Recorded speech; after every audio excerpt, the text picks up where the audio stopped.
Hello. There we go.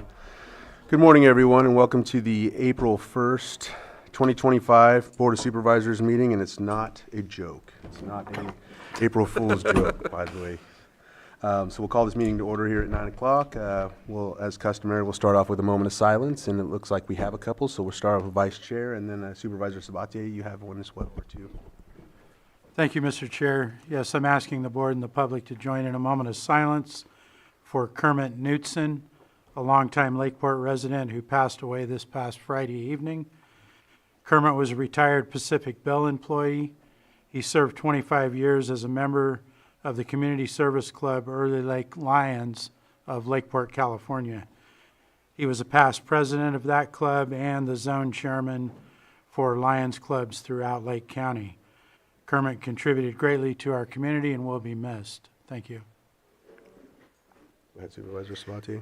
So I have two, and I'll be brief for both of them. I think it's important to remember those of the past, and while I never met Barbara Wicks, she was important to the County of Lake. She was the clerk of the board in the 1980s for quite some time, and I know from my work here as a Board of Supervisor that the individuals who sit in this seat, such as Johanna, are very important to the work that we do, and so I want to remember Barbara Wicks, who worked hard for the county and was cherished by those in the community.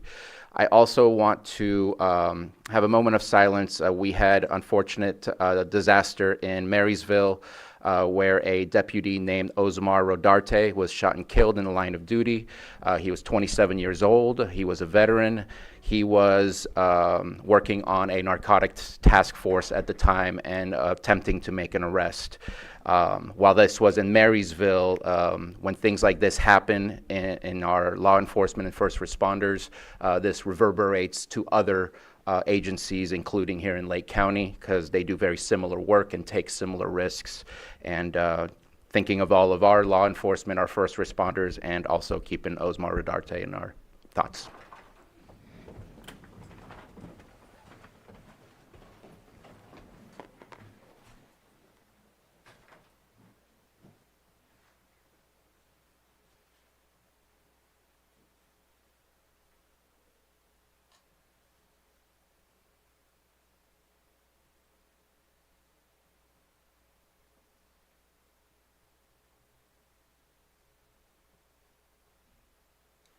Vice Chair Rasmussen, would you lead us in the pledge?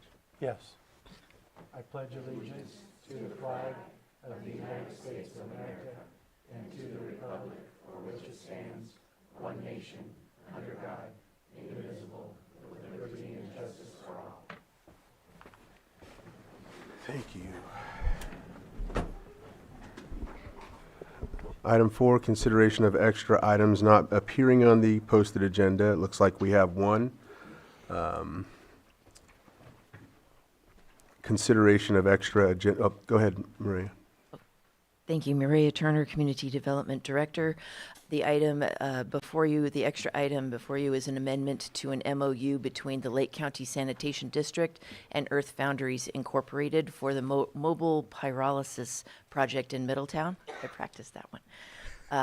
The need for the modification of the MOU came to the department's attention after the posting of the agenda, and the project is up against a hard deadline with the end of burn season on April 30th. So we do request this be taken up as an extra. Thank you for explaining that. I don't know if I could have done so. Lloyd? So, Mr. Chair, just for your board's consideration, for purposes of the announcement, this extra item is for consideration of the extra agenda item and consideration, that's A, and then B, consideration of First Amendment to Memorandum of Understanding, MOU, between the Lake County Sanitation District and Earth Foundries, Inc. for operations and placement of a mobile pyrolysis unit carbonizer in Middletown. So there will be two separate actions from your board. Okay. So we'll start out with adding it, and then we'll figure out when to fill it in later. All right. So consideration of extra item, agenda item, consideration of First Amendment to Memorandum of Understanding between the Lake County Sanitation District and Earth Foundries Incorporated for operations and placement of a mobile pyrolysis unit carbonizer in Middletown. And so we're basically looking for action on adding it. Supervisor Pyska? Yeah, time is of the essence for this project, and we can't afford to lose any more days, so I appreciate you bringing this forward as an extra item. All right, so I'll open it up to the public in case there's anybody that'd like to comment on this. Bring it back to the board. All right, for action to add it. Mr. Chair, I move that we approve the extra item as this item came to the attention subsequent to the posting of the current agenda, and there is no need to take action before the next agenda. Second. I have a motion and a second. All in, Sorry, there is a need. I said no need. A need to take action before the posting of the next agenda. all right, Second as amended. all right. I have a motion to end a second. All in favor? Aye. Any opposed? Motion carries. Do you think we should take it right now or just move forward? I would say move forward and then place it at 6.9 after 6.8. Excellent. Next item on the agenda is approval of the consent agenda. The consent agenda is filled with items that are considered non-controversial. However, there are times when folks on the board or in public would like to pull these items and can do so at this time. So we'll go ahead and look at the board and see if there's anyone that would like to pull some of these items or one of these items or none. Supervisor Sabatier? Mr. Chair, I'd like to pull item 5.6 for a quick clarification. 5-6. Any others? Not hearing any, I'll open it up to the public and see if there are any that would like to be pulled, any public, from the public that would like to pull any items. Anyone on Zoom? All right, we'll move it back to the board for action. Mr. Chair, I move to approve the consent agenda as proposed with the exception of 5.6. I second that. I have a motion and a second. All in favor? Aye. Any opposed? Motion carries 5-0-0. All right. Next is public input. It's our 9:02.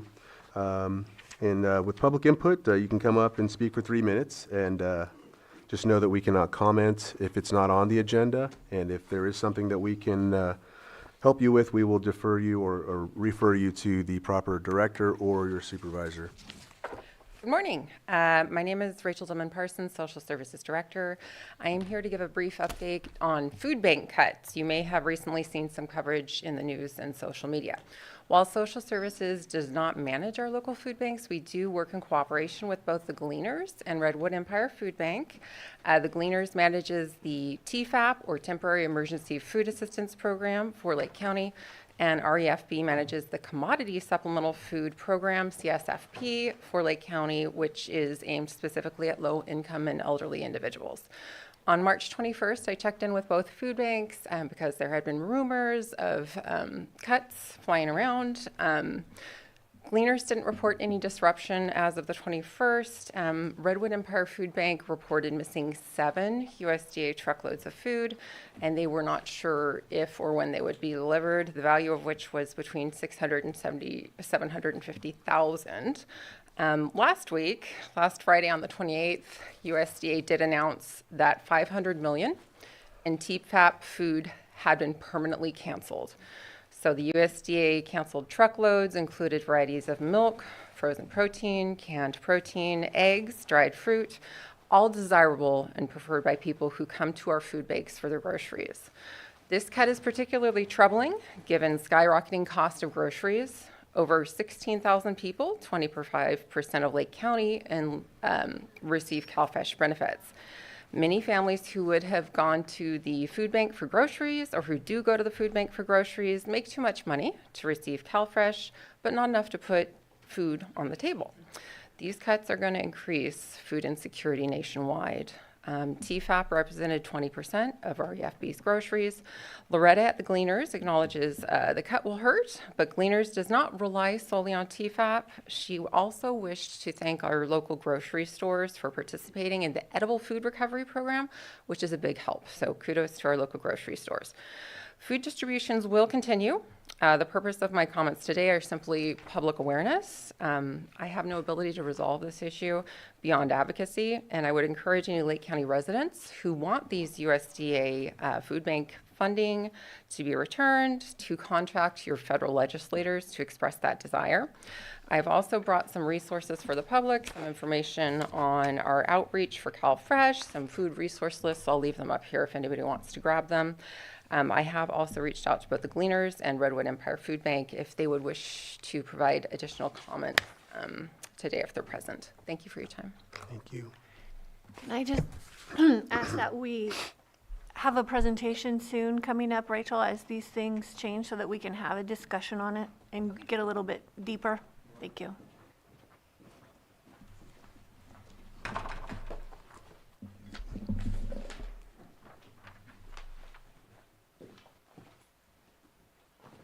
All right. Tammy Alexei with the American Red Cross, and I'm just here in support of the programs. The Redwood Empire Food Bank and the Gleaners are both partners of ours, so we're just here to support them. Thank you. Is there anyone on Zoom? So I'm going to read the letter of recognition from the Double Eagle Ranch POA. And it's directed to the Board of Supervisors and Director Turner and Manager Beltramo of the Code Enforcement. And it says, Double Eagle Ranch Property Owners Association held our bi-monthly meeting earlier this month, at which our residents expressed a desire to recognize an outstanding county employee within the Community Development Department. In October 2024, Mr. Beltramo notified a DERPOA via email that he was assigning Mr. Todd Elliott to the Double Eagle Ranch area to address issues that have gone unaddressed for several years. Mr. Elliott has been working in the Double Eagle Ranch area off and on since at least 2022. This letter is to recognize the exceptional job Mr. Elliott is doing and the tremendous difference he has made toward the comfort, safety, and overall well-being of the residents while working closely and collaboratively with property owners to abate violations. Residents have voiced their appreciation to the Double Eagle Ranch POA committee members on several occasions at the March meeting. Residents asked that the committee submit an official letter of recognition to the county, as there are many notable differences in our small community. On behalf of the residents of Double Eagle Ranch, we would like to extend our appreciation and gratitude to Mr. Elliott for his continued efforts. We would also like to thank Mr. Beltramo for assigning Mr. Elliott to our area. Sincerely, Double Eagle Ranch Property Owners Association. So I just wanted to read that. Go ahead. Thank you for reading that. We are very, very proud of all of our team members in code enforcement. Not only do they care about their community, but they care about the people in it. It just is really neat that they took the time to write a letter of appreciation. So thank you very much. You're welcome. I felt the need to do so when I received it. So with that, if there's no other public input, all right, doesn't look like there is. So 6.2 pet of the week. We will not be having one this week. They don't like the rain today, I guess. So we'll move on to 6. Yeah, we don't want them getting wet and having to take other baths and roll in the mud and all that stuff. So new and noteworthy at the library, 6.3. And looks like we have our librarian aboard, Mr. Christopher Veach. Thank you. So, thank you for giving me just a few minutes to talk about what's new and noteworthy at the library. And this month, I wanted to highlight a new novel released in March, Wild Dark Shore by Charlotte McConaghy. Charlotte McConaghy is an Australian author, and her novel Once There Were Wolves won the Indie Book Award for Fiction in 2022 and is being developed for television. Wild Dark Shore is a thriller set at the world's largest seed bank on a tiny island not far from Antarctica. The island was once filled with researchers, but now only Dominic and his children, Raph, Fen, and Orly, remain, until a woman named Rowan mysteriously washes up on shore. Together, they must learn to trust one another to protect the seed bank from increasingly violent storms and rising seawaters. Matt Bell of the New York Times writes, "In Wild Dark Shore, we're shown why a person might withdraw from the messiness of life after tragedy and trauma. It's not a good idea to fall in love," Rowan warns Fen, "not with people and not with places." The novel also offers its injured characters a path back to connection and community, a risk the author argues must be worth taking, no matter how fraught the future, no matter how temporary the family. As Rowan reflects later in the novel, what is the use of safety if it deprives you of everything else? Wild Dark Shore is available in print, audiobook, and ebook through the library system, and you can request this book or other materials through our online library catalog, which has the combined resources of Lake, Sonoma, and Mendocino County library systems. Requesting items is completely free, and items are sent to your local branch for you to pick up. And April is National Poetry Month, and the library is celebrating with events all month long.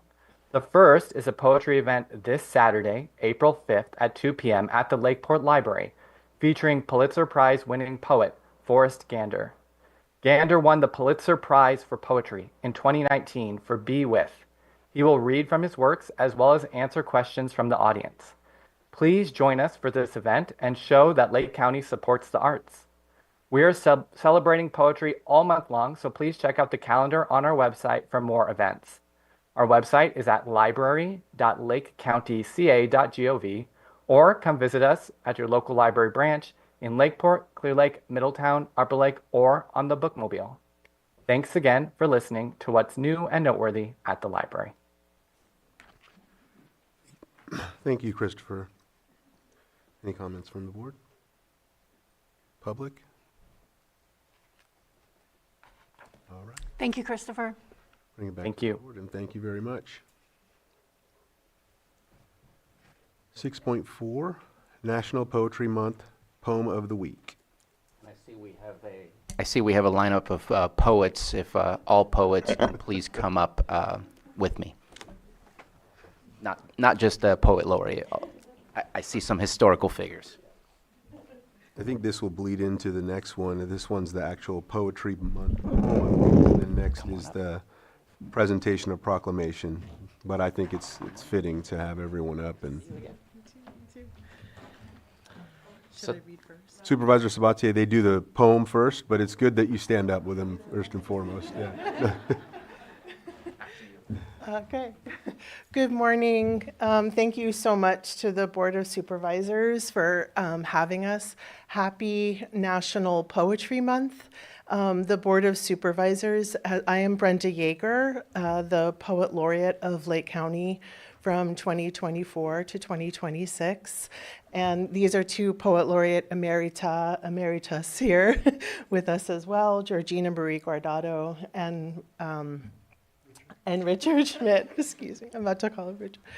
I also just wanted to give a thank you to the Board of Supervisors for supporting poetry and the arts. The Poet Laureate is a position that is supported by, and when you support poetry, I feel it's supporting the heart of humanity and helping us to feel our connection and find common ground with each other.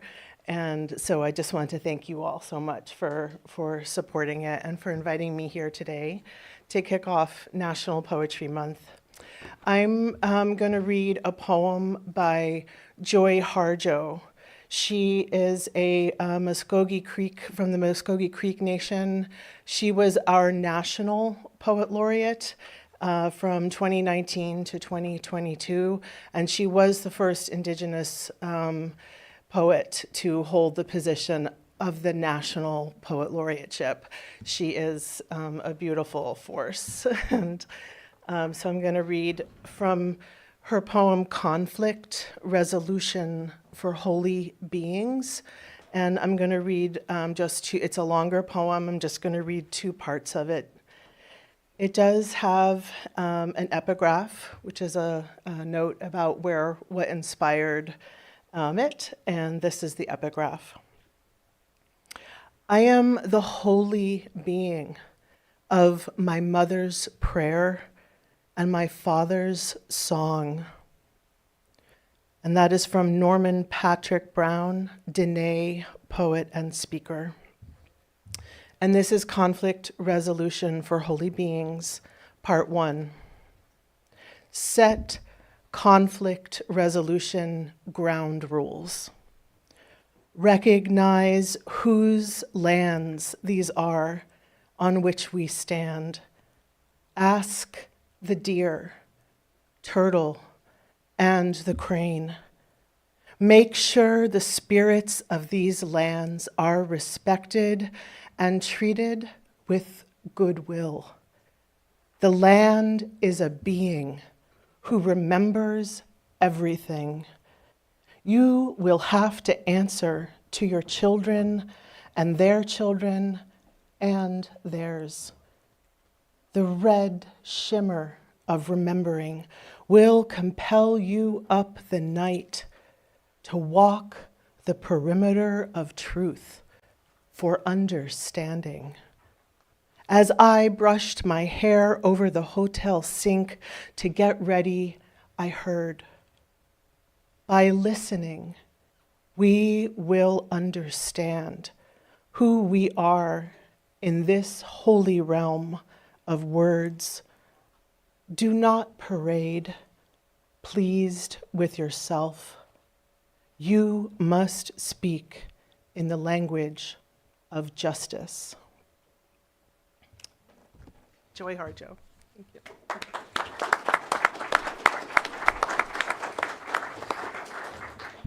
Thank you so much, Brenda. Yes, I just wanted to open it up in case anyone wanted to comment about or come up and share anything about the poem that was read. Anyone on the board?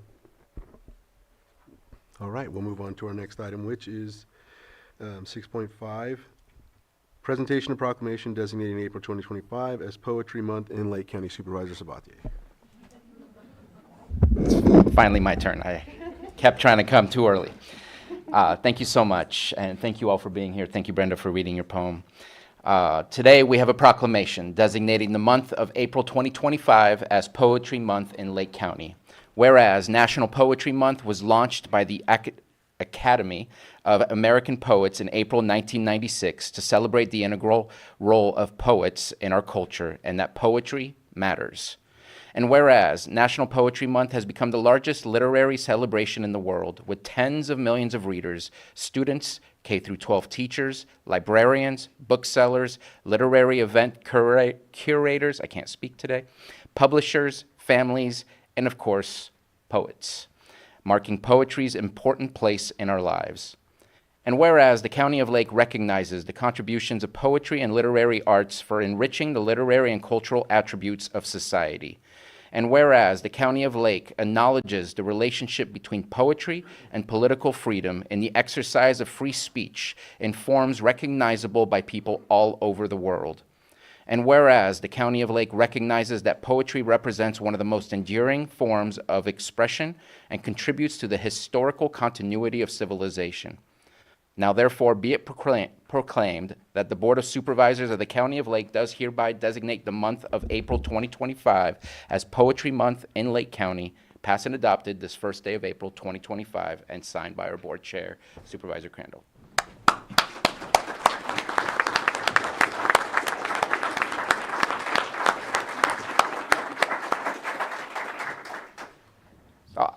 If you don't mind, I'm going to add a few words. Poetry crosses many boundaries, from the ever-popular Emily Dickinson or Edgar Allan Poe. We've all had experiences with reading some of these things, and I think it's international, not just local. We obviously have our local poet laureates also that make an impact on what we see and what we hear. And the impact can be very real. There's an example, I believe it came from Rwanda, where there was some huge issues of sexual violence. No one wanted to do anything about it until a poet wrote a very daring poem that made people see things from a very different perspective and eventually created a movement to do something about this. Words matter, and when you put them to rhythm, people tend to listen more than just if you're talking. So poetry is very important to all of us. It's important to continuing to support poetry. Self-expression is something that we should all desire to excel at, and it's great to be among those that do excel at it already. So thank you, and if you would like to share any words. I did want to say one more thing. If you don't know what a poet laureate is, I should have said that earlier. It is the poet in the community who advocates for poetry, organizes events, and there will be readings at the library. And this year we're also doing the Poem in Your Pocket Day project again. You'll see little baskets with little poetry scrolls on April 10th all over.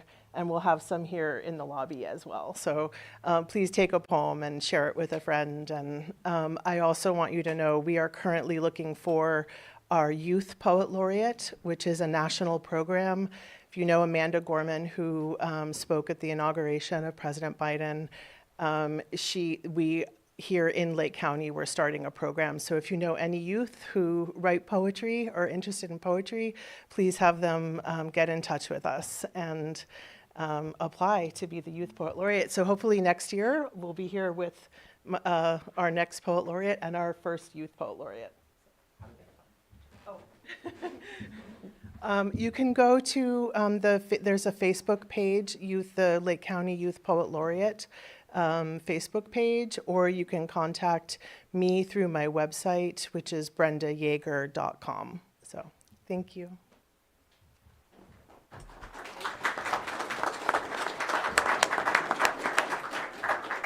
Any other words? Anyone from the board? Thank you very much. And then anyone from the public would like to come up? Read one of your own poems? I'll close public input, and I'll just say that, there's times, folks, not everybody's the same. Not everybody deals with things the same, and creativity is another way to accentuate how you feel during times of struggle and whatnot. When you look back throughout history, there were times when people couldn't speak out, or they would be abused or retaliated, whatever the case may be. But when you use creative thinking and poetry and art, you have a way to inspire others. And so I think that's why it's so important for these different, attributes, especially with poetry. So I just want to thank you all for keeping that alive. As humans, we have to express ourselves in different ways, and we have to allow others to be able to express themselves. So thank you for, giving other people inspiration to do these things. All right. Looks like we need to take a picture. I see Sam creeping up. Not in a bad way, Sam. I just. You mean creeping in a bad way? Yeah. No, you're creeping in a good way.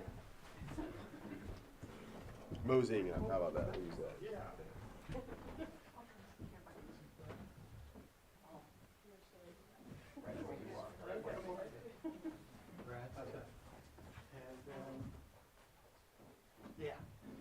Oh, this is nice. Oh, wow. I like these poses. Nice job. Thank you.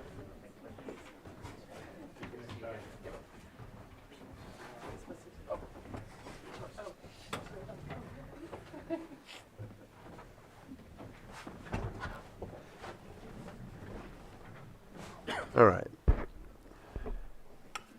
6.6, presentation of proclamation designating the week of April 6th through 12th, 2025 as National Crime Victims' Rights Week. And Vice Chair Rasmussen will be reading this proclamation.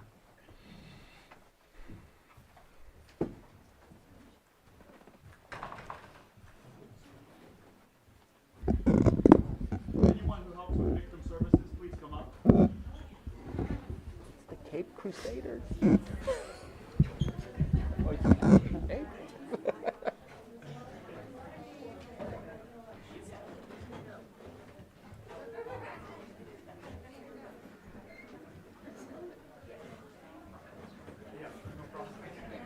Good morning. Good morning. I'm very jealous of the kids. I don't know if it would look good on a pop-up. It would totally match that bright green. Safety green is always my color of choice.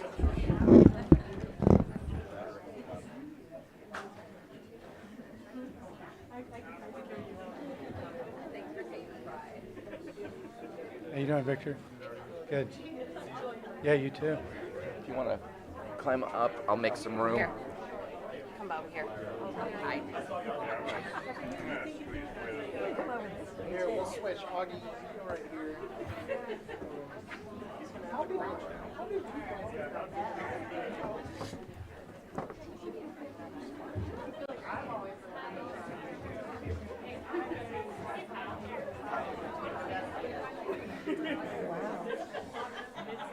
Impressive. I've got a couple of short girls in there from Wacom. They are where they are by choice. Looks like we have everybody. Not about me.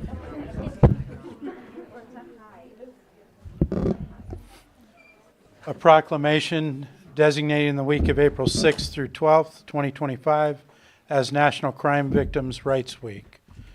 Whereas Americans are victims of more than 20 million crimes each year, and crime can touch the lives of anyone regardless of age, national origin, race, creed, religion, gender, sexual orientation, immigration, or economic status. And whereas too many communities feel disconnected from the justice and social response systems and have lost trust in the ability of those systems to recognize and respond to their needs. And whereas victims of repeat victimization who fail to receive supportive services are at greater risk for long-term consequences, and the victim service community has worked for decades to create an environment for victims that is safe, supportive, and effective.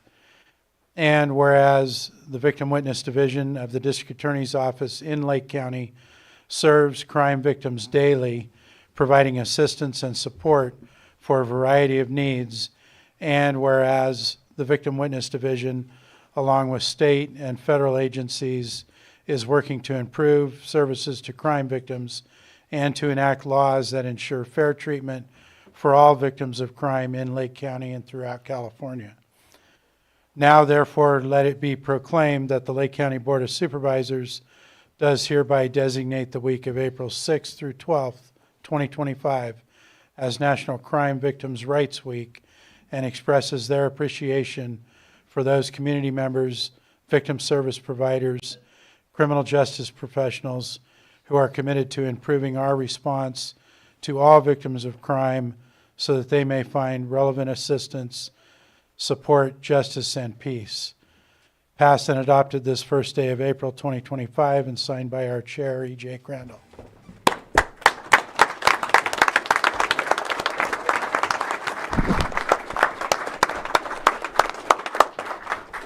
Thank you. First of all, I'd like to thank the Board of Supervisors for this proclamation.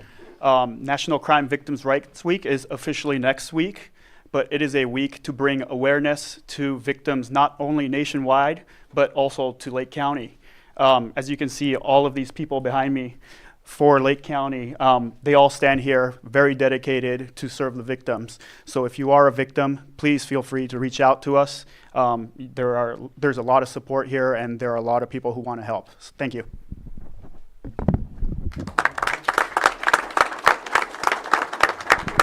Anyone else like to say a word? With that, I'll turn it back to the board. Well, clearly we have superheroes in the room because you came with your capes, and you all are out there on the front lines every day, standing up for the people that need it the most, for those without voices and those without the courage and strength. So thank you for being their advocates and showing up for them every day. Go ahead. I want to highlight something. Obviously, echo the words that were just shared by Supervisor Peiska, the importance of the work, but I think that we all need to be aware of the issues that we're dealing with in funding this work. And that's an effort that needs to continue.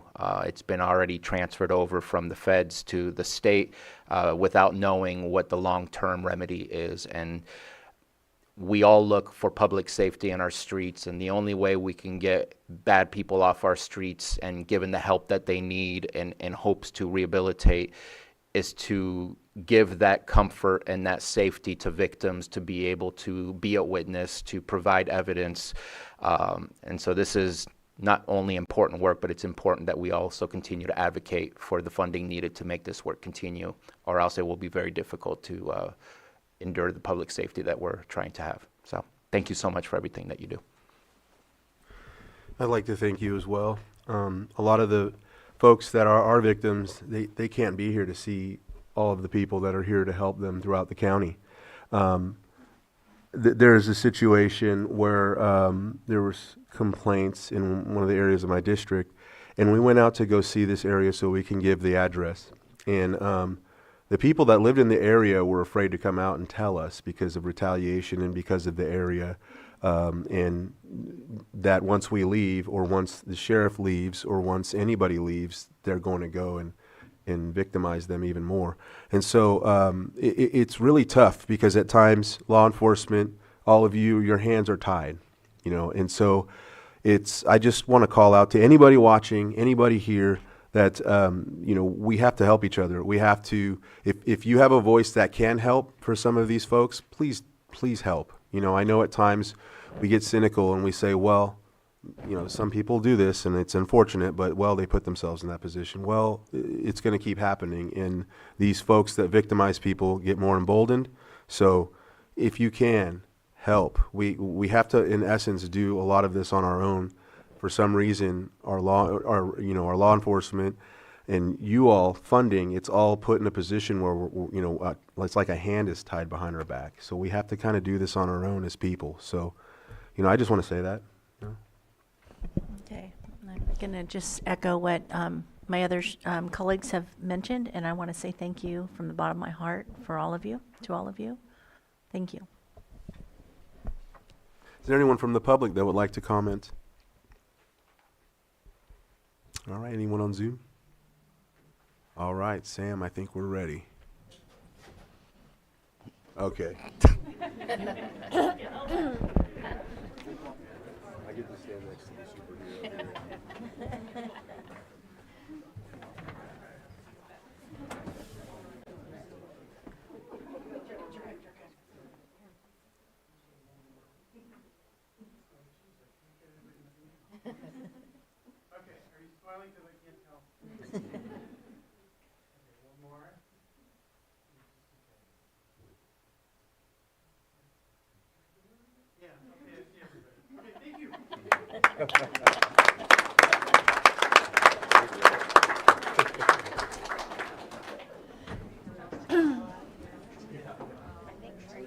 Yeah, we're doing another one too.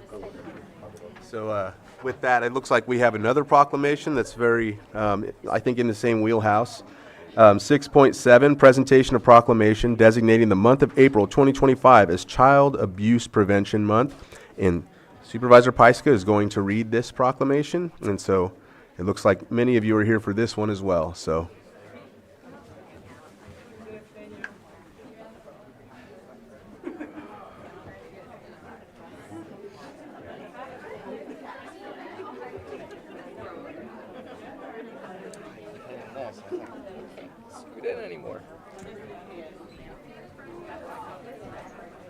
I love your soup, Brock. This is great.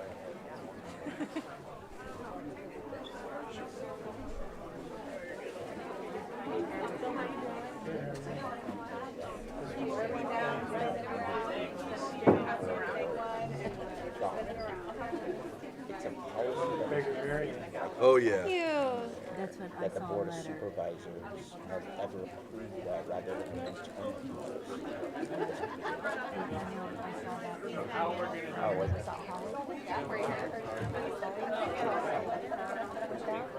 I was looking stuff up this morning, and I talked to Maria last night about it. I can't find a thing about it. Yeah. But there's no specific map. There's no specific guidelines. It's just Only 100? what it is on. Open this letter for Monica. It was supposed to be an attachment. Oh, I tried it on my other computer. Thank you. It's all magnetized. Oh, fun. I can't stick myself anymore. You saw something bad happen and you're like, we need to do better. They don't know how to put on a pin.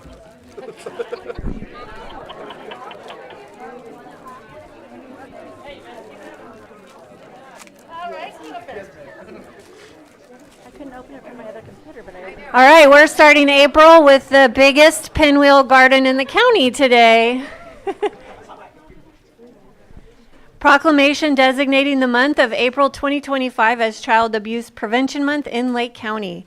Whereas approximately 3 million children are reported abused and neglected in the United States each year, and it is estimated that over 1,990 children die from child abuse and neglect in a single year.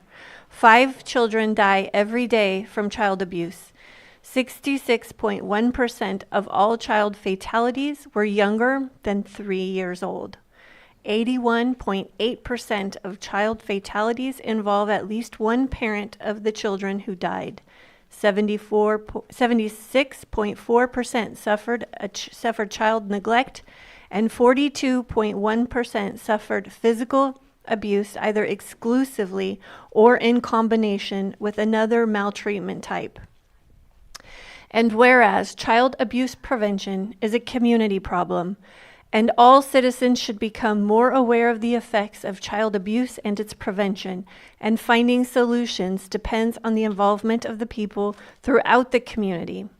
And whereas effective child abuse prevention programs succeed because of partnerships created among social service agencies, schools, religious and civic organizations, law enforcement agencies, and the business community to support parents in raising their children in safe and nurturing environments.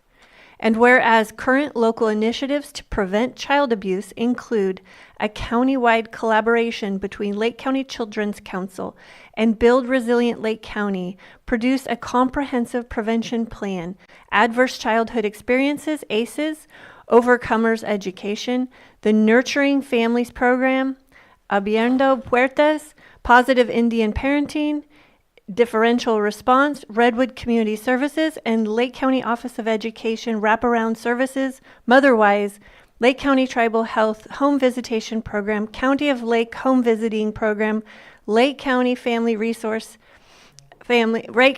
County Resource Center Family Empowerment, and the Science of Positive, and so many more.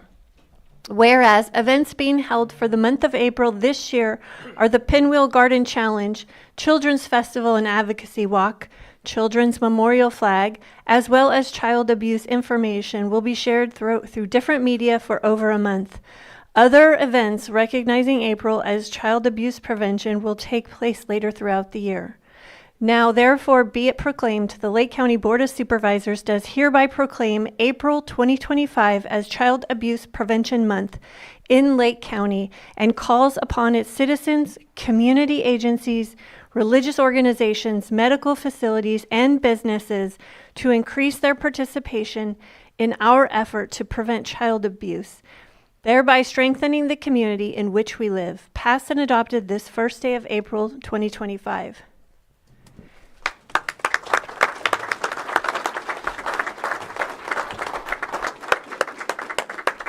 This is a community issue, and the amount of representation we have from all of these different agencies and organizations and departments today speaks to your dedication to support the children of our community. So thank you so much, and I want to pass this over to Superintendent.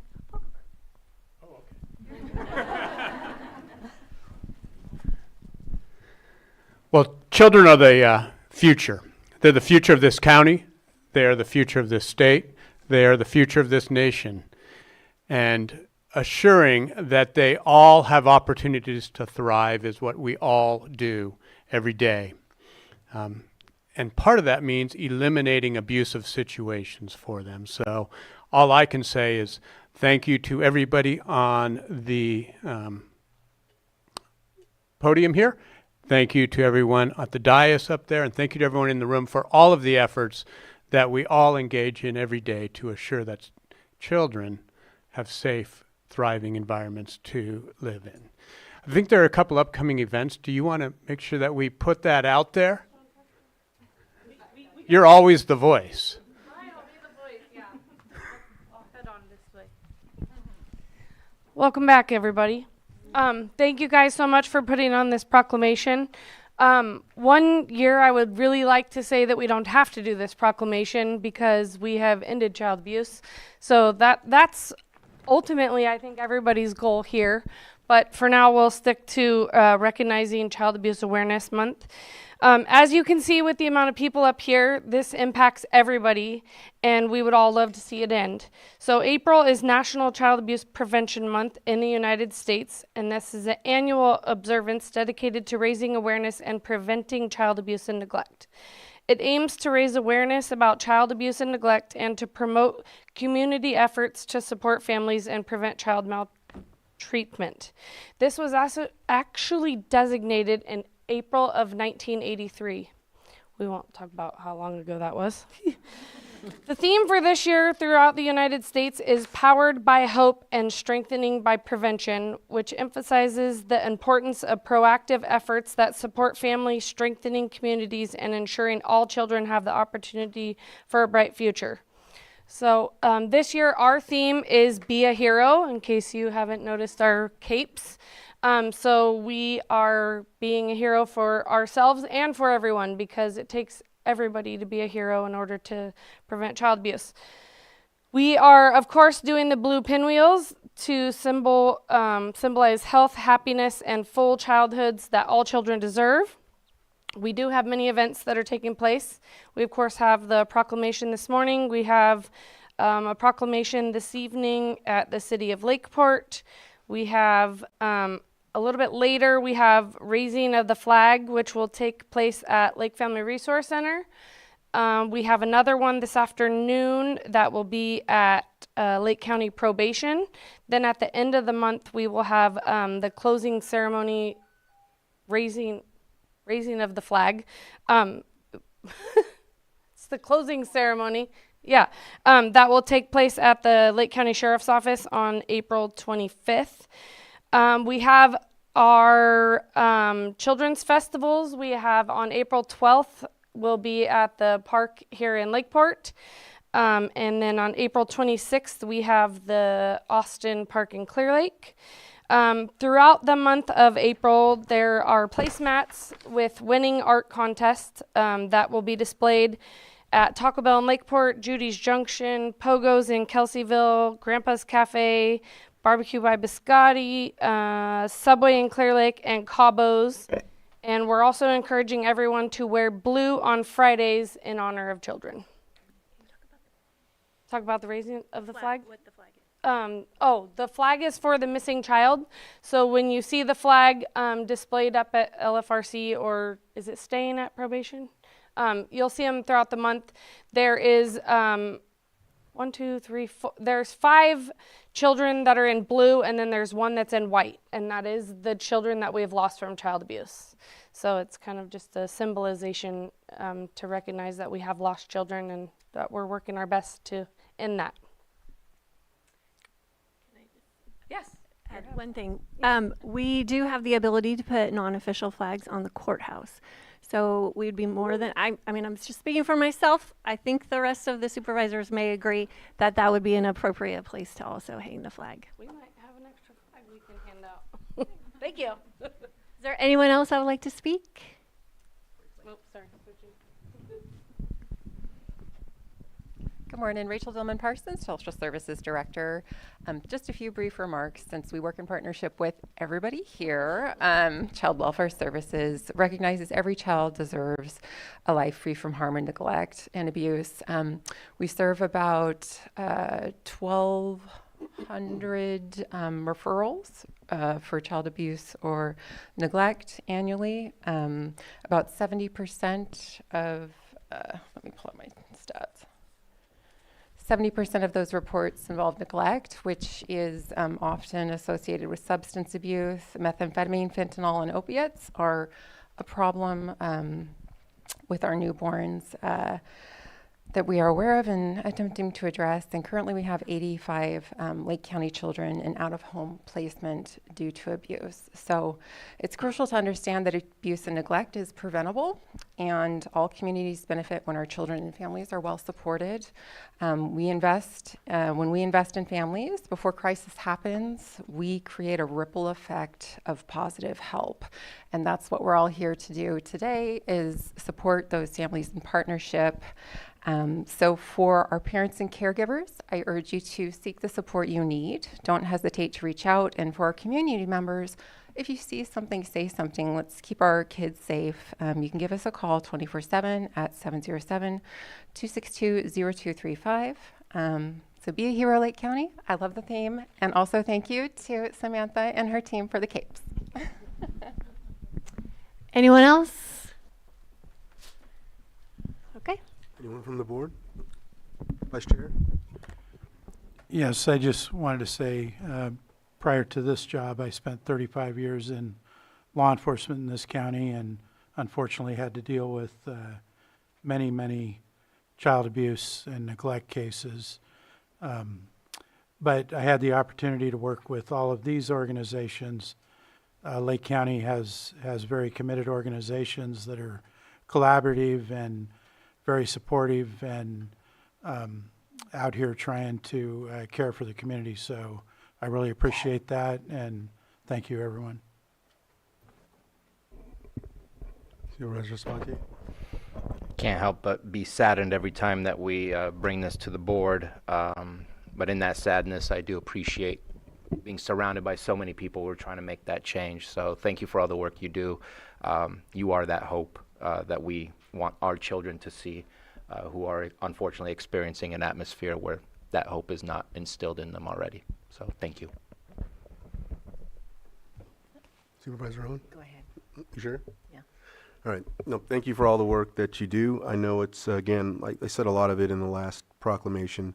I know many folks, this touches everybody, regardless of what class, whatever the case may be, what,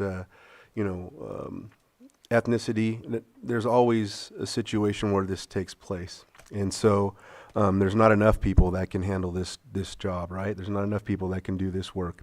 It's generational at times because, as you know, when a child is neglected or abused, if they're not taught, then they end up doing the same thing, whether it be verbal or physical or neglect, which is really tough as well.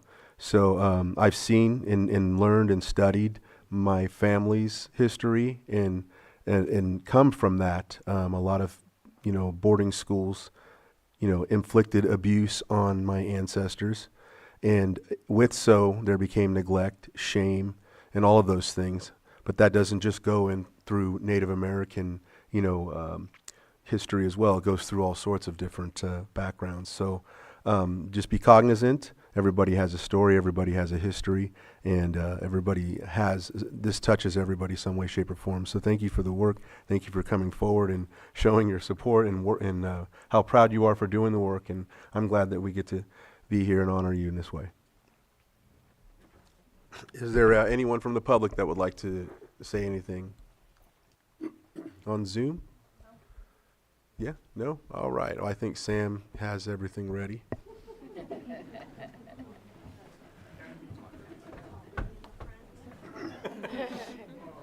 There you go.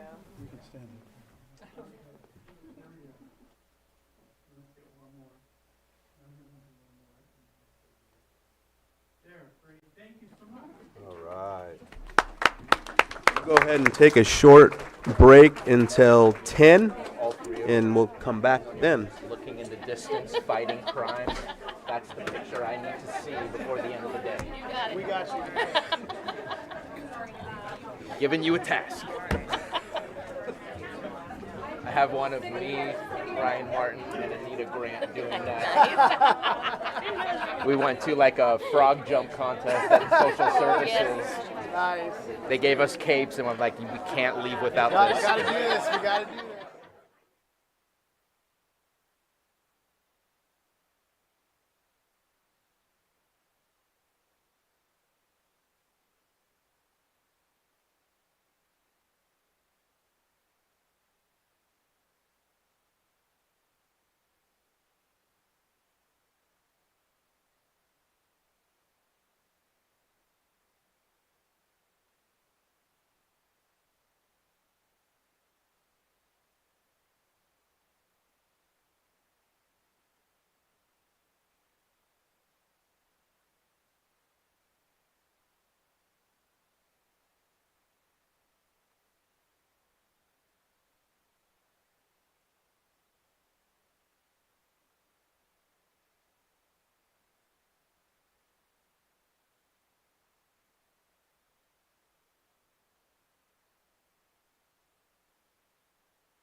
All right. So many pens. Welcome back from the break. We're going to go ahead and continue on with our agenda. Next is our 6.8, our consideration of appointment to Lakeport Fire Protection District Board of Directors. And it looks like we're looking for a continuance, but I'll give it to the Vice Chair so he can explain.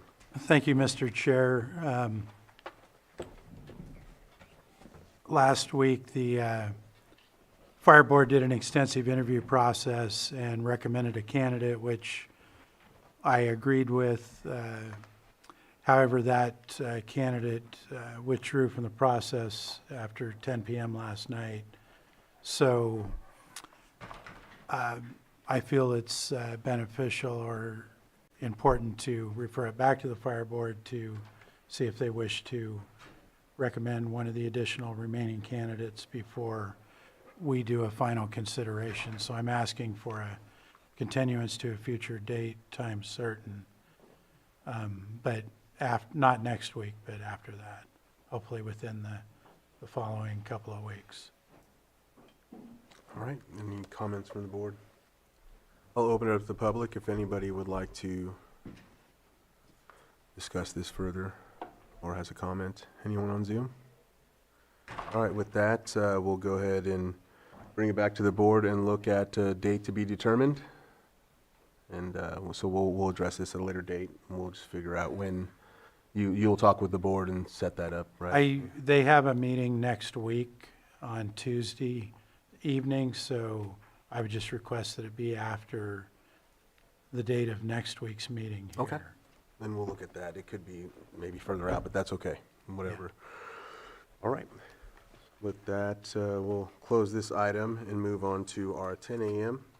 6.9, consideration of appeal AB 24-05 of Planning Commission's denial of major use permit UP 2014-14, Nina Star Farms LLC, Nevelina Bogdanova, applicant and appellant, location 23180 Shady Grove Road, Middletown, APN 004-006-16. And we have Director Turner here and Mary Claiborne.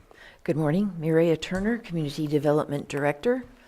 I will turn over the presentation to our Senior Planner, Mary Claiborne.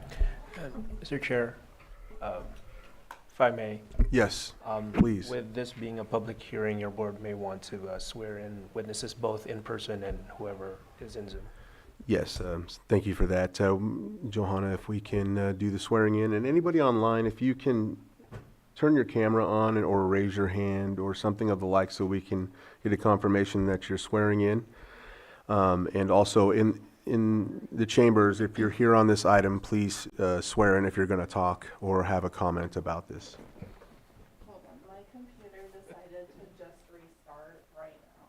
So let me, if Sam could promote me the panelist. Sam, if you can promote Johanna the panelist.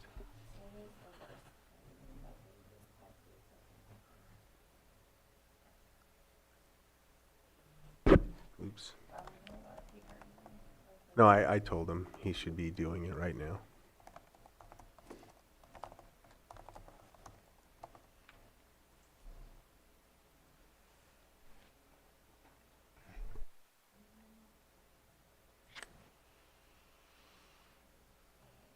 Sam, did you promote her to panelist? Johanna? Oh, there you go.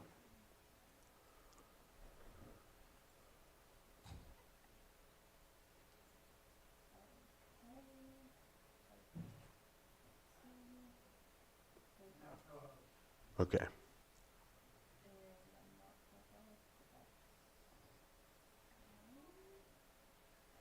Okay. If you're in Zoom, raise your hand to be sworn in. And everybody else, raise your right hand. Do you solemnly swear that the testimony you're about to give will be the truth, the whole truth, and nothing but the truth? Yes. And then for the record, on Zoom, we have 4 hands up.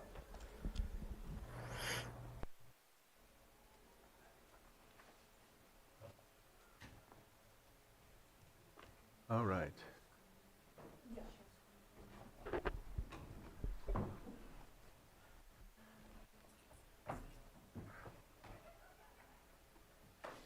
moment, so they're preparing. Good morning, Supervisors, Chair. My name is Mary Claiborne. I'm a Senior Planner with the Community Development Department.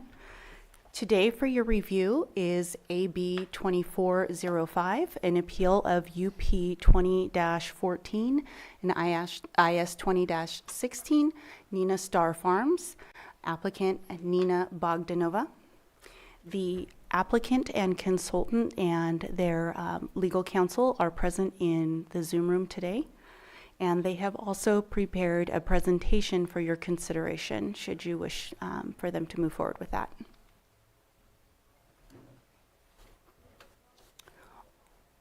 On December 12, 2024, the Lake County Planning Commission denied a major use permit UP 20-14 request for commercial cannabis cultivation consisting of 2 A-type 3B licenses for 37,446 square feet of mixed light canopy within a 48,529 square foot cultivation area and an A-type 13 distributor self-distribution transport only license. The site is located approximately 2 miles north of the Lake Napa County line and approximately 1.5 miles south of the Middletown Community Growth Boundary. Although the Planning Commission did not refute the fact that the proposed project does meet all of the codified siting requirements within the Lake County zoning ordinance and state cannabis regulations, the Planning Commission noted a number of issues relating to siting of the proposed project. The appeal of the Planning Commission decision was filed by the applicant in a timely manner. The applicant appellant states the Planning Commission decision based on false and defamatory statements made by individuals from the public rather than substantial evidence provided as their reason for the appeal. The first issue raised by the Planning Commission is that the location is not consistent with the neighborhood character along State Highway 29 at Shady Grove Road, as the project is in close proximity to the Welcome to Lake County sign. The county code requires a 150-foot setback from Class 1 water courses and 100-foot setback from Class 2 and 3 water courses. The biological assessment by Pinecrest Engineering on February 2nd, 2020 states there are several unnamed and one named water course on site. Activities are largely proposed to be limited to the existing disturbed areas and will observe all required setbacks from the jurisdictional water courses. Potential code enforcement concerns were raised by the public on a separate parcel in question. As land use is site-specific, code violation concerns for this site have been addressed. Additional code violation concerns brought forward by neighbors were not for the project parcel. The neighbors stated the California Department of Fish and Wildlife had investigated the site. However, no documentation had been provided to support the claim. Additionally, CDFW, the California Department of Fish and Wildlife, was notified of this project during agency review, and no adverse commentary was received. The project was applied for on February 5th, 2020. Staff visited the site on December 15th, 2023. At that time, several items for demolition and site cleanup were identified. CDD staff worked closely with the applicant and project consultant for a demolition permit for removal of an out-of-service hot tub, proper removal of the electrical installation serving the hot tub, removing of 2 trailers by a waste hauling company, and clearing of garbage and rubbish of the site. The permit was finalized by a building inspector on July 15th, 2024, following verification of site maintenance. Staff recommends that the Board of Supervisors approve the appeal or grant the appeal, overturning the Planning Commission's denial of Major Use Permit 2014 and approve the initial study, IS 20-16, subject to the findings in the staff report dated December 12, 2024, the memorandum dated April 1st, 2025, and conditions of approval in Exhibit A2. It is also important to note that we have received several comments. They did come in for over the last couple of days, and they are not attached to the record because they were not received within the 96-hour timeline. However, there is a comment of concern from a water district that should be viewed by the supervisors. And with that, I am open to any questions or comments you may have. Anyone from the board have questions? I have a bunch, but I was going to let everybody else. She can go first. Go ahead. Okay. Go ahead. I just want to offer to, since this is an appeal, to hear from the appellant, maybe prior to asking questions. That's a good idea. Thank you. Promote the panelist, or yes. Yes, and I know Justin had made an email, and so I'm just going to go ahead and address that email. He wants to appear and be seen on video, which is fine. During this time frame, he will be allowed to speak. He did ask during public comment to remain unmuted, but we're not going to do that. You can actually just write your rebuttals down, and we'll open it up to answer questions at a later time. We don't commonly allow people to refute anything back and forth. We're trying to keep this meeting moving in a good manner. In a screen share for your permission, screen share permissions for exhibits, of course, you'll be able to do that right now as we can hear from the appellant as we speak. So just wanted to go ahead and state that out, as we did receive your email and we are going to go forward here. And so when you're ready, Johanna.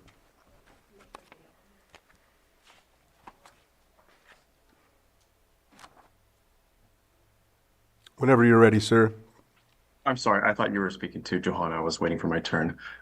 Thank you, Chair Crandall, and thank you to the board for hearing me today and for allowing and for considering my request. And I understand everything that the board has decided about that. Before I get started, I just want to ask if the board is if at this point the board is entertaining questions, or if I can go ahead with our presentation. I think it would be more ideal for you to go forward with your presentation, and then we'll address questions after. Okay, understood. Thank you. Well, I will briefly introduce myself. Well, let me first thank the board for having me here today and allowing me to speak on behalf of Nina Star LLC. I think that they have a meritorious permit and a meritorious case for this appeal. My name is Justin Ebelar. I'm a California licensed attorney, and I represent Nina Star LLC, who is the appellant in these proceedings. Before I get into why I'm here today, I'd like to ask, and I think the board already addressed this, but just want to double check if I could be allowed a few minutes at the conclusion of the community's comments to rebut or address any particular issues that are raised there. I think you'll be given the opportunity to answer questions and whatnot when we get to that point. Understood. Thank you. As I said, I'm here today to appeal the Lake County Planning Commission's decision to deny Nina Star's major use permit that occurred on December 12th, 2024. Our appeal is based on the fact that the findings of the Community Development Department, both on December 12th and more recently in the Community Development Department's memo to this board, indicate strongly that the project complies with Lake County's zoning ordinances and CEQA guidelines. And it's also consistent with the Lake County General Plan and the Middletown Area Plan. The reports are substantial, and they indicate a long history of about 4 years of work, both from the county and from Nina Star, to ensure that the project meets the standards that this community has decided on through its zoning ordinances. My arguments in summary fashion are that Nina Star is in full compliance with the zoning ordinances, which is the criteria for the Planning Commission's inquiry as to the major use permit, that nothing at the hearing at the Planning Commission level changes or it influences the findings or conclusions that the CDD made in their report, and which was all of which were proper, as admitted by the Planning Commission on the day of the hearing. Thirdly, there were a number of zoning and environmental related concerns raised by the community at the prior hearing, at the Planning Commission hearing, but those concerns address policy issues that are not appropriate to be made or enacted at the time of a land use permit hearing. The purpose of the land use permit hearing is to determine whether the applicant has complied with all of the zoning ordinances that have been decided beforehand. That a new ordinance or a new rule related to a project, it cannot be made on the spot. It shouldn't be made up on the spot. It should go through the proper channels. And so if the community does have concerns about water supply or about water contamination that is beyond what's in the zoning ordinances, they obviously have a right to do that, to be heard on that and to do something about it. But the proper channel for that is the enactment of new ordinances or the amendment of a current ordinance that is insufficient to address their concerns. My last summary point here is that it's our position that the Planning Commission, while well-intended, was incorrect in its final decision. That the Planning Commission's decision lacked substantial evidence, which is a standard required for making its ruling, and that its decision was not reasonably related to the zoning ordinances that this county has decided should dictate the granting or denial of land use permits. I'd also like to join, in the Community Development Department's memo submitted to this body, and that's part of the record today. The CDD's report for the Planning Commission hearing and its memo reiterating that report was thorough. It was a 4-year project between the county. It was a 4-year endeavor by Nina Star and a 4-year investigation of Nina Star over the course of that time period, looking at every aspect of Nina Star's project and whether it complies or not. And Nina Star worked vigorously to make sure that when it comes time for the Planning Commission to review its application, that it has checked not only checked every single box, and it has made sure that its compliance is fulfilled. If there was something more it could have done beforehand, it would have done so. Everything that could have been done had been done. Lastly, another point is I understand that this is a de novo review, which means this board has, I'm sure you all know, is able to review every aspect of this project. And so if the board does have any particular topic of interest or particular concern, I'm happy to address those, and feel free to interrupt me during my hopefully not too boring presentation of this case. I just want to I am a lawyer, so I would not be doing my job if I did not discuss the law to some extent, and I'll do so very briefly. The government code, section 65901, is what vests Lake County and every county in the state of California with the authority to hear and to decide applications for land use permits, such as Nina Star's major use permit that was denied in December 2024. Importantly, though, despite this broad granting of authority and the broad authority that the county has, when it comes to land use permits, those decisions they must be based on objective criteria established by zoning ordinances. Again, if anything is beyond that, the proper way, or if there are any concerns about the project that are beyond zoning ordinances, those need to be handled through the proper channels for either, as I stated, establishing or amending the current set of zoning ordinances.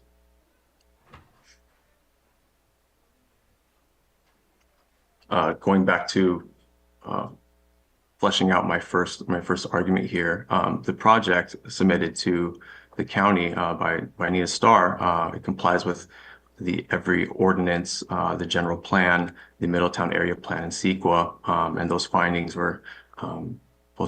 were disclosed in detail in the Community Development Department's report, and again in its memo, as well as its presentation here today.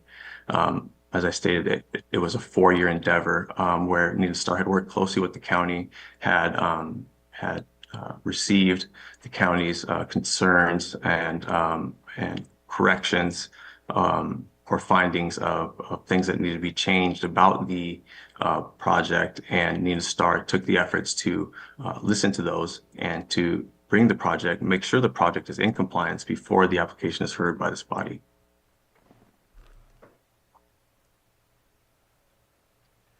For that same 4 years, the county has investigated, reviewed and reviewed Nina Starr's project, including all the issues that were raised by the county, or by the public at the last hearing, including water issues,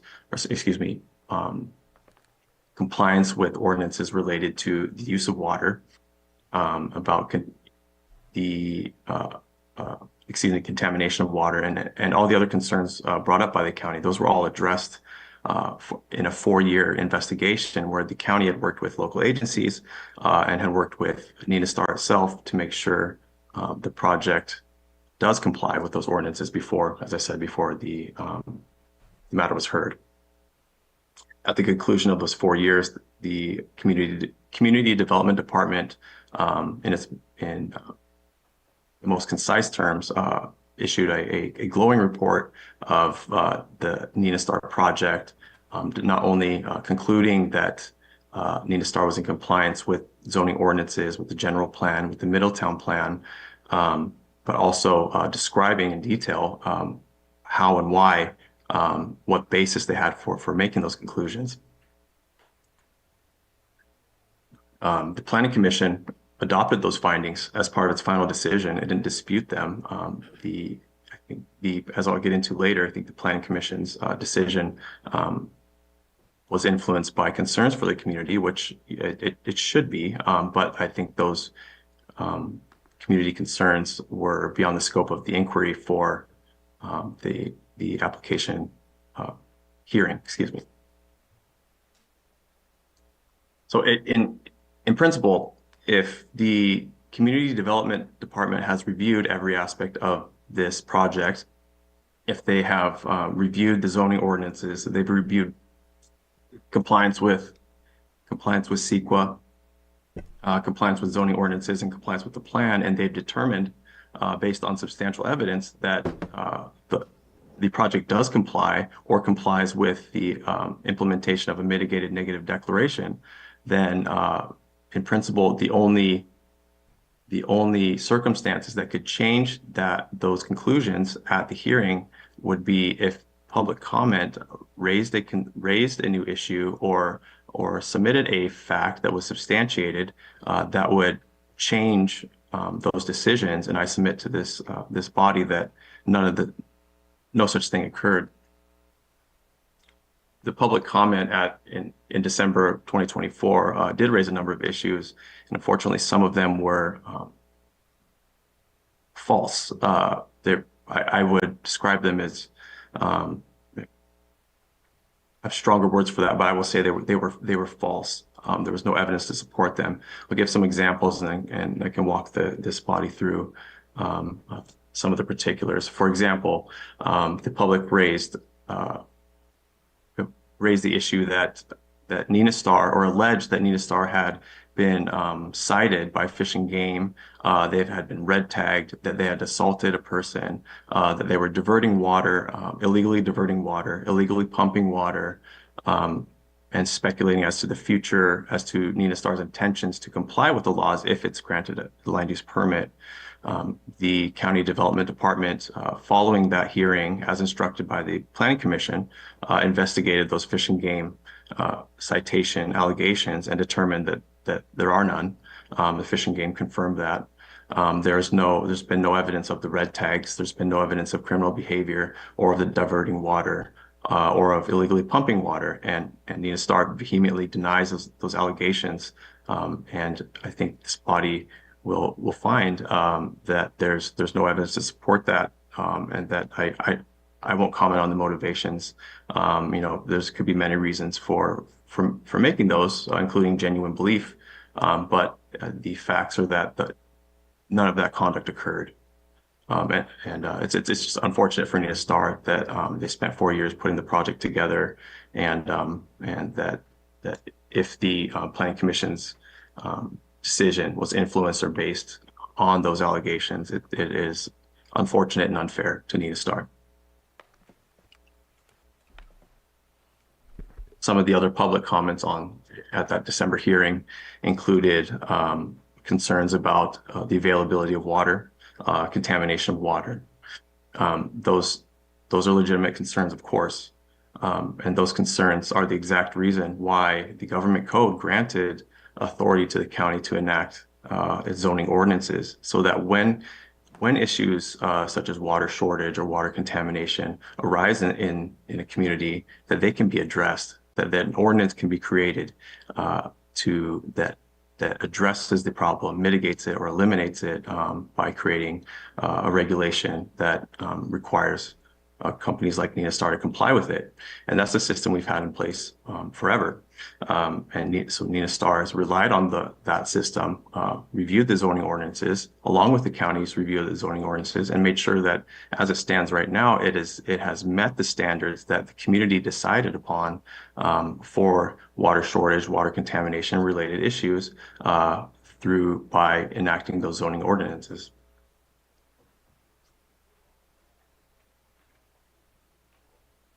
Another issue that arose is that the community has concerns about a cannabis operation being located so close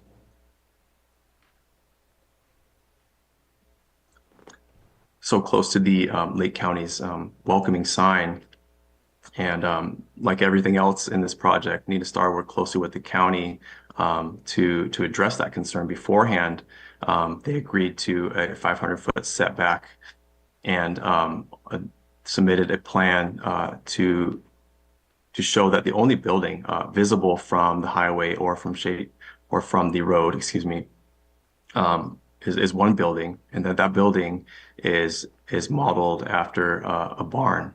If the structure submitted was housing livestock or equipment, it would be a barn. The only difference between this structure the structure submitted by Nina Starr and an actual barn is that the use of that barn is for cannabis cultivation, which is lawful in this state and in this county, as long as the ordinances are complied with, and the laws, of course. Some of the allegations allege that the building is a monstrosity, and it disrupts the character of the area, and it cannot be masked by looking like a barn. I strongly disagree with that because there are similar structures along the road, and the visibility of the structure itself, with or without newly planted trees being grown to obstruct the line of sight, is not anything like a monstrosity, and is in compliance with zoning ordinances and outside the county's defined scenic zone. Nina Starr worked with the county to make sure that was the case, again, before the project was submitted.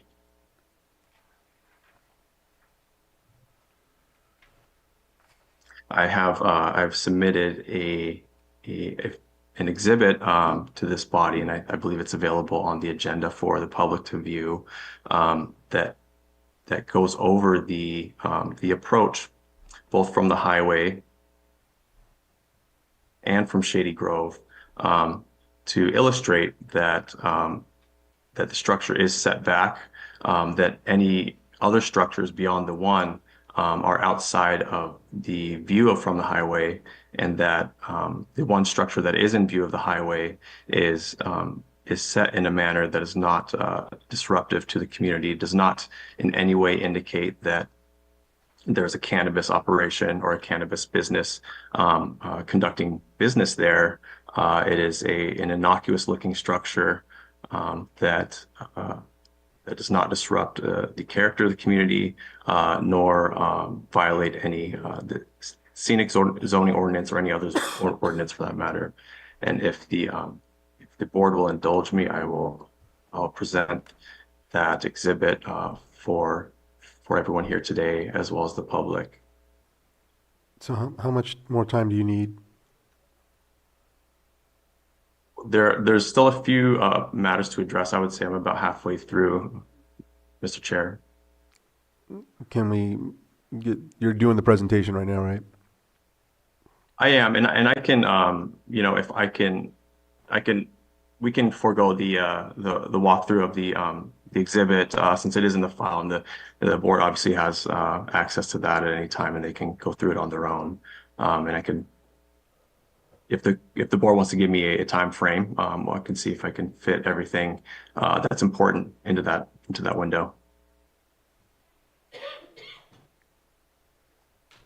Yes, if you're ready, you can present. Okay.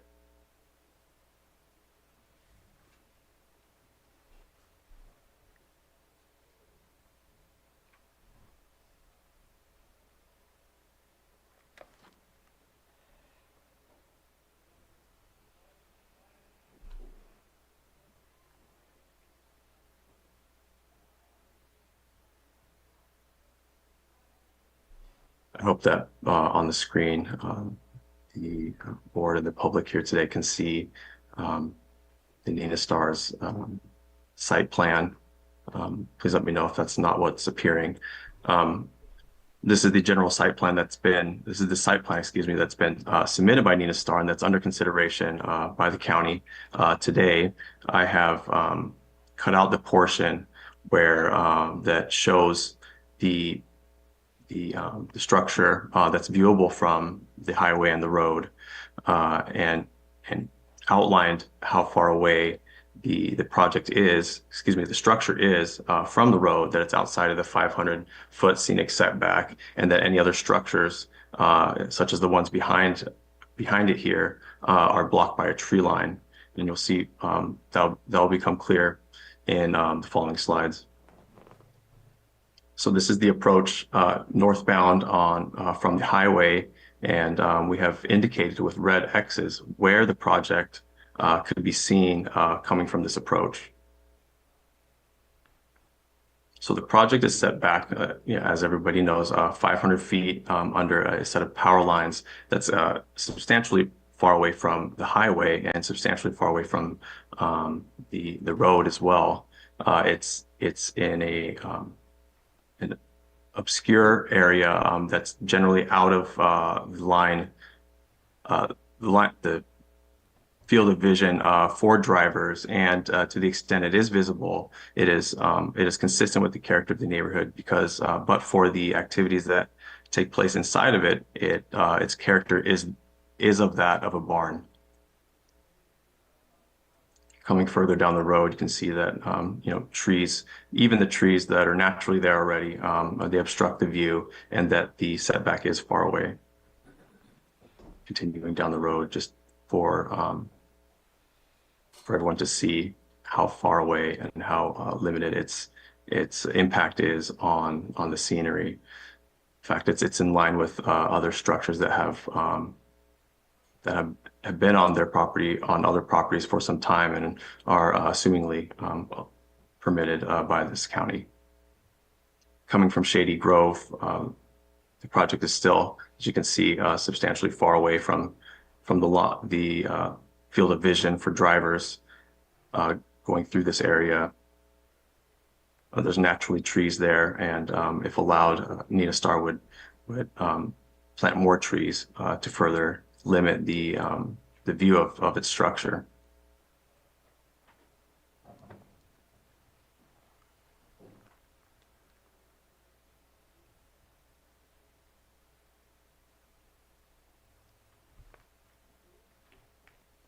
So the last slide I will show you is the rendering of Nina Star's building.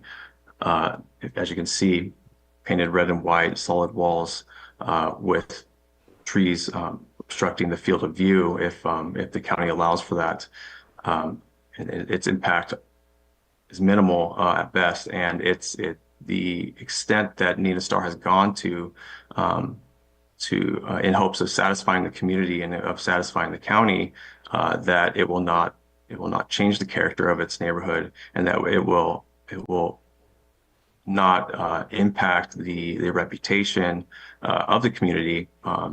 Is beyond what is required of them. It's beyond what is required from the zoning ordinance. It's in compliance with the zoning ordinances, and Nina Star took it a step further to make sure that even though it's in compliance, it's also done in a tasteful manner. The building is constructed in a tasteful manner that respects the concerns of the community, having the project being so close to the county sign.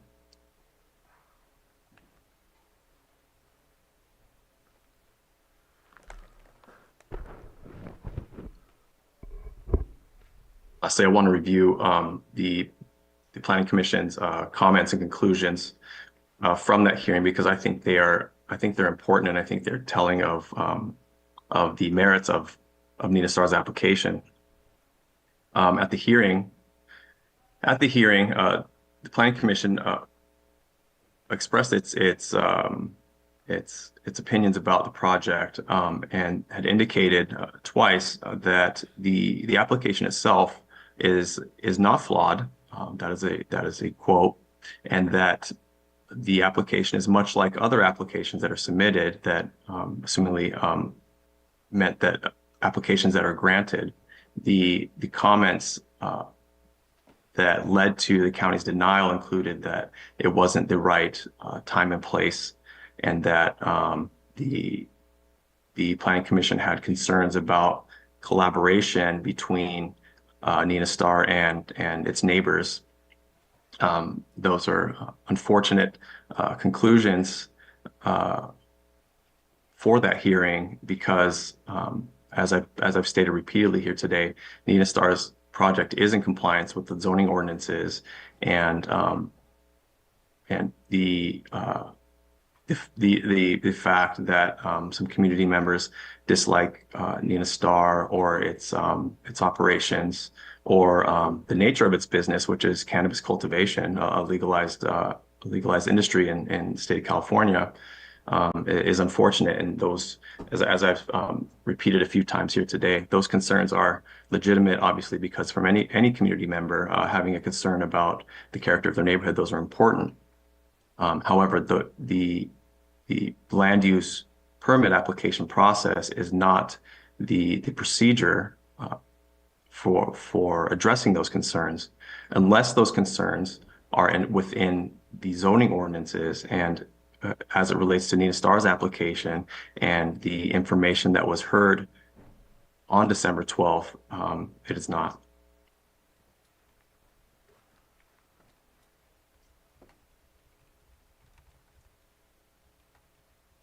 All right. Does that conclude? I'll conclude with just repeating my theme, in that Nina Star's application complies with every zoning ordinance, that the Community Development Department agrees with that position and has provided the substantial evidence necessary to support that conclusion of granting the application, and that the Planning Commission's conclusion lacks, while well-intended, lacks the substantial evidence necessary to support its decision, and that the Planning Commission's decision is not reasonably related to the zoning ordinances, and as such, it is arbitrary and capricious unless it is changed. Thank you for hearing me. Thank you. Anything else to add, community development? Then with that, we will come back to the board to see if there's any questions for. I have questions for it. All right. Okay. Okay, I actually have several questions. I want to say thank you for I think you guys have already, or Nina Starr has already started planting some cedar trees out that way. Is that correct? I would have to confirm. Okay. And she's not available for comment? This is her project and she's not available for Bogdanova. Pardon? Are you asking if Ms. Bogdanova is available? Yes. Yes. She is not. I'm here to represent her and Nina Starr today. Okay. That's interesting. Okay. I know that you guys, or that Nina Starr has, I had a lot of questions for her. I was wondering, I know that there's been some work done, and I was wondering the names of the people that have been helping with the project. Do you have any of those? I know contractors were hired to help with the project. If it will help the board, and you, Supervisor Owen, make your decision, we can submit those. Okay. The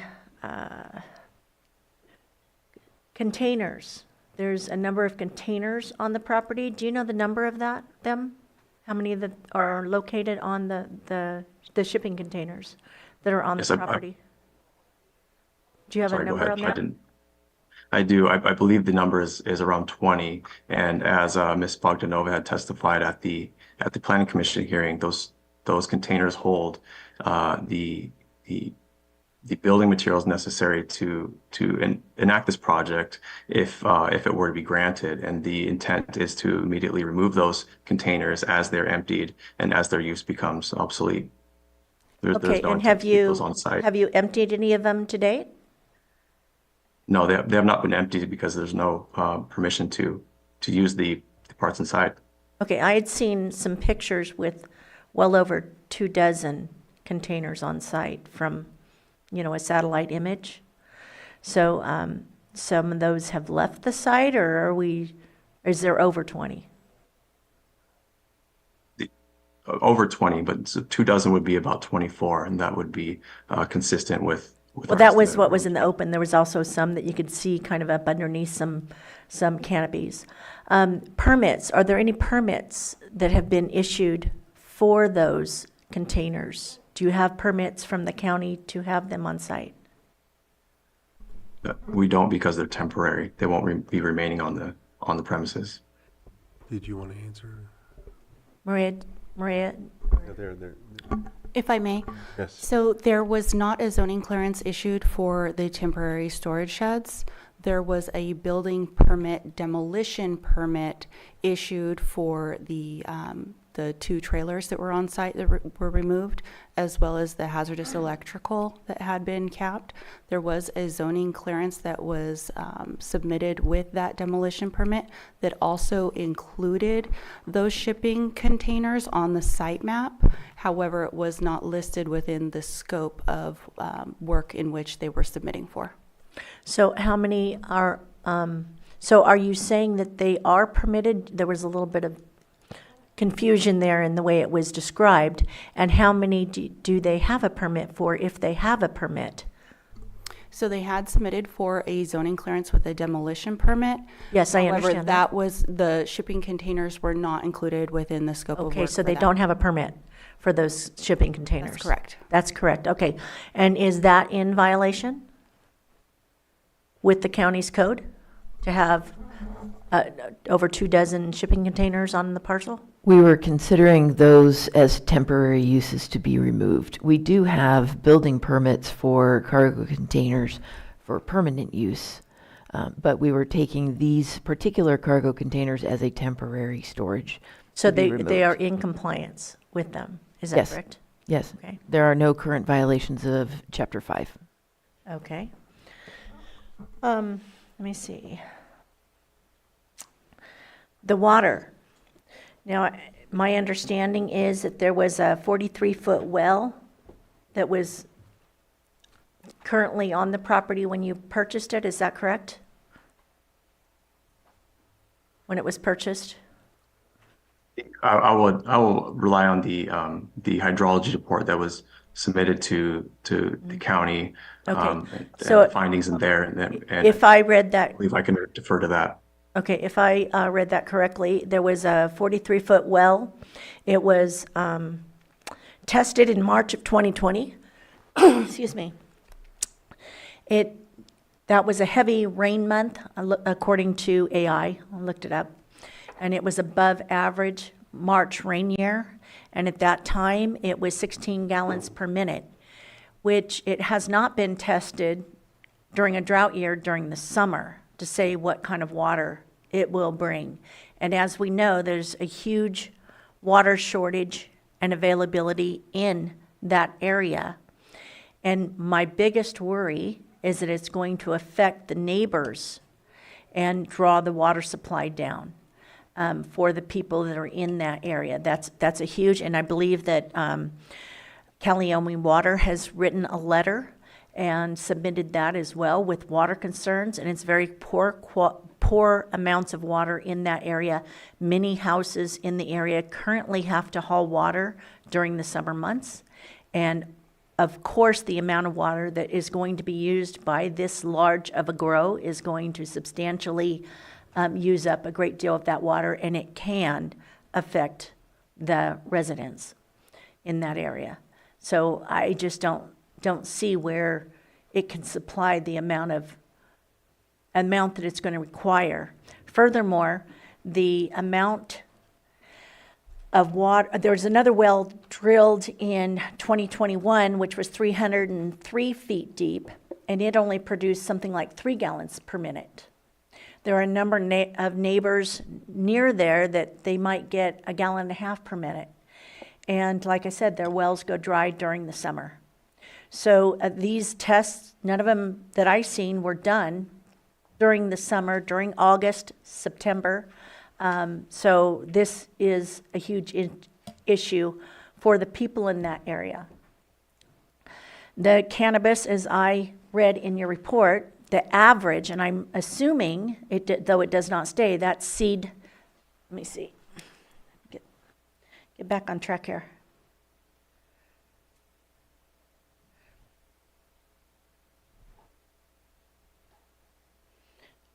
That should be, I'm assuming that seed to harvest is about 6 gallons per day.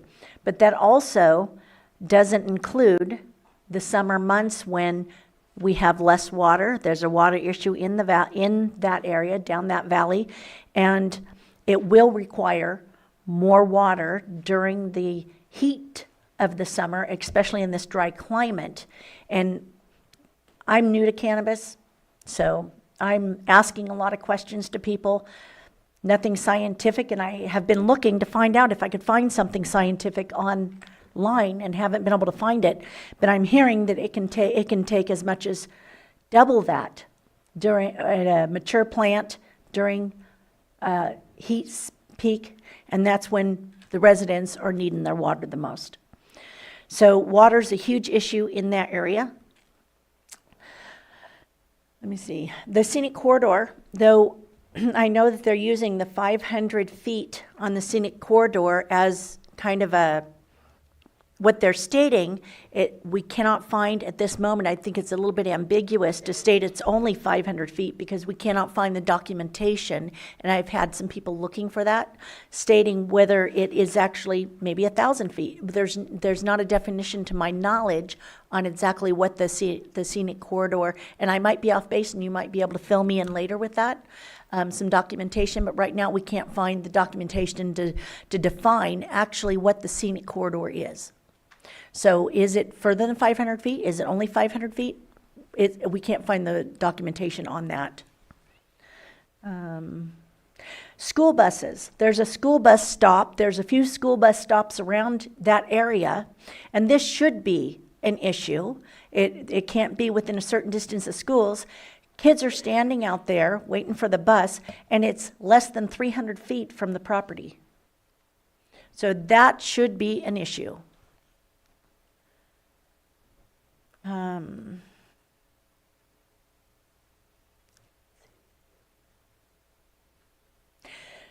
One of the things that it has stated in the application was that Nina Starr was the sole manager and the only person working on that property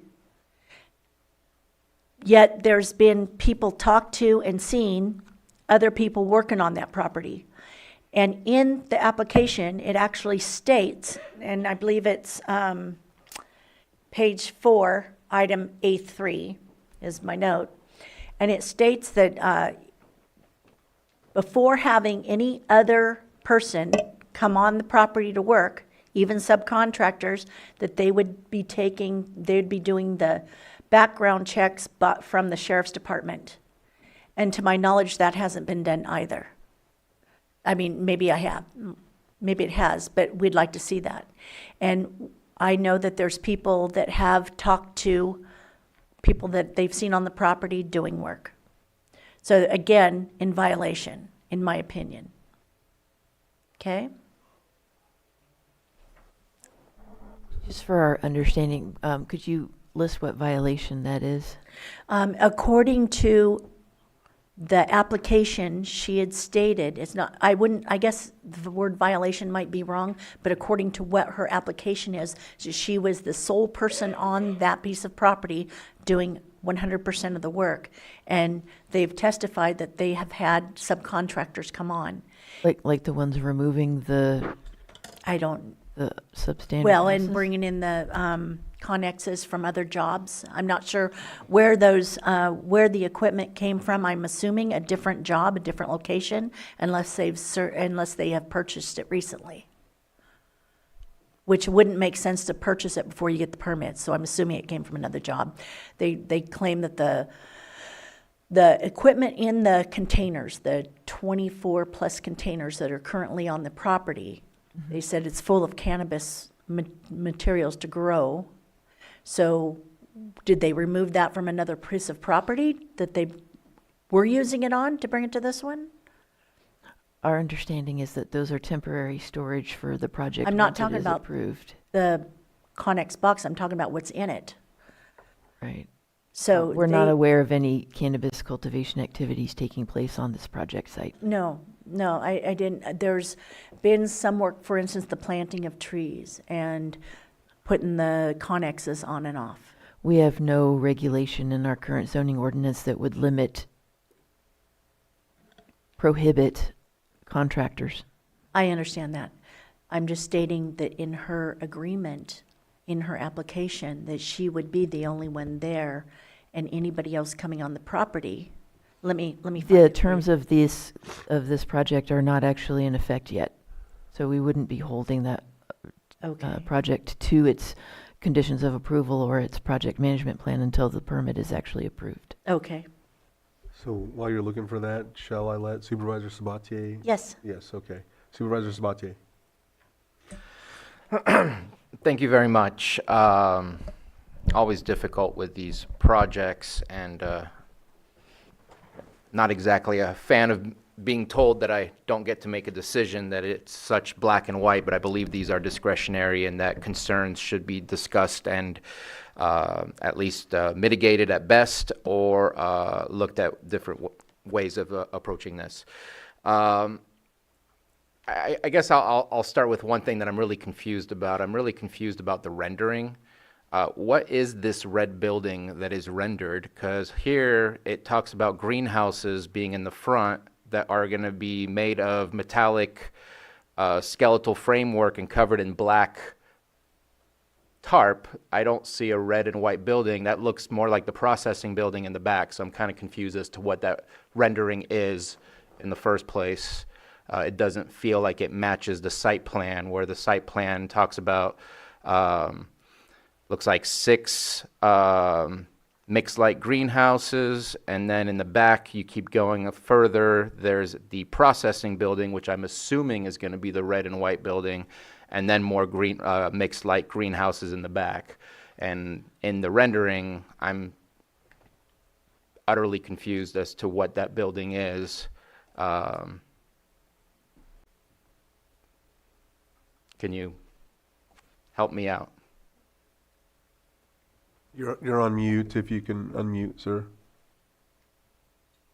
Yes, Supervisor Sabatier, I can address that. And I'm happy to address Supervisor Owen's concerns as well as the rest of your concerns, but I will start with what you've asked. The structure in the rendering is a 90 by 60 greenhouse that was changed to a greenhouse because of the scenic zoning and as a part of Nina Star's efforts to comply with the scenic zoning concerns. It is the only structure visible from the road. From either road. The rest of the project is behind the tree line. So I'm looking at the initial study, and the initial study, I believe, still has that original concept. So are you saying that the initial study doesn't, the mapping of the site plan no longer matches what's been done and that it's changed? Because I feel like the initial study still has the greenhouses in the front, and F is the processing facility, and that's in the back. Supervisor Sabatier, there are 3 greenhouses. One is in the front, and the rest are behind the tree line. Oh, that's right. You did say so. There's no black mesh over it. It's a complete indoor now. That's correct. Okay. Okay. A fully enclosed, Supervisor Sabatier. And so that means we're not looking at mixed light. We're looking at indoor. Am I correct in understanding now what we're looking at? That's incorrect. The intended use is mixed light, less than 25 watts per square foot, I believe. Where are you getting the natural light? Mixed light typically means it's kind of like a greenhouse, and then you have added lights. Am I completely just missing that completely? No, because the roof lets in the light, the natural sunlight, which is supplemented by the indoor lighting. Okay. And that still takes care of the potential light pollution that we want to make sure and mitigate with our dark skies by having it that way and not having the black mesh over it? Absolutely, Supervisor Sabatier. The structure includes interior blackout shades that prevent that address that. Okay. I was just really confused by looking at the red and white building. It didn't match the description from the staff's comments on what we should be looking at and the colors and whatnot. Appreciate you making that. I do have some concerns about this project. Number one, I apologize to both staff and the applicant for this taking so long. Our process, I'd love to have it be streamlined. That's why we're working on a revised ordinance. Hopefully that will help out. But I know that some of you have probably gotten cross-eyed looking at this by looking at it so long. And thank you for all the efforts to try and make this work. And I apologize that my comments are maybe not helping in moving this forward. I have concerns about the hydrology report. I think that my colleague kind of hit on a couple of things. At 16 gallons per minute in the middle of March, I would really love to see something that's more relatable to when there's the greatest need for water. Cannabis has a greater need during the latter point of its life stage. And we can go to dry wells on the California website, and that area is very historically infamous for running out of water. When I helped with my colleague, Supervisor Paiska, to create a water truck ordinance, there were some comments being brought to us from that region saying, what about us? We truck water, and so on and so forth. And so I know that that is a region that is very hard hit by any drought or end of season water access. And I'm going to remember the predecessor in the seat of District 1, Moke Simon, who also spoke quite deeply about the need for water out there. Hence why, in my experience at LAFCO, we've expanded the sphere of influence and annexed part of southern Middletown area to be part of Calliomi Water because of that lack of water access. So I'm very concerned about it. In the hydrology report, it speaks to influence, but it doesn't, and you can see the circle of influence on the map, and I'm trying to get to that here. And goes right over the creek, but never really identifies and talks about creek engagement as far as when you're drafting from the well, what is the impact to the creek. And obviously I'm seeing your radius of influence. It's 167 feet around your well, and it overlaps the entirety of the creek on that property. I think that for domestic use, we don't have any rules on this, and we don't have any rules necessarily for commercial, but I have concerns about the greater impact. And I believe that that is a fair argument to make, that when we see in dry wells on the state of California that red dots are popping in that region, and when we see that there is a well that has a proximity of, I couldn't even tell you, I tried measuring, but it's really difficult on that map, maybe 50 feet, maybe 30 feet, I'm not sure what it is, the distance from the well to the creek. What is the relatable influence of tapping that well in a hard to access water already for that area during the latter part of the cannabis life? And this is a indoor mixed light, meaning that they're going to do this most likely all year round and not just during normal times. And so I feel the fact that the report doesn't really talk about the impacts to the creek, that it omits it almost entirely, is a mistake within the hydrology report that I would like to see.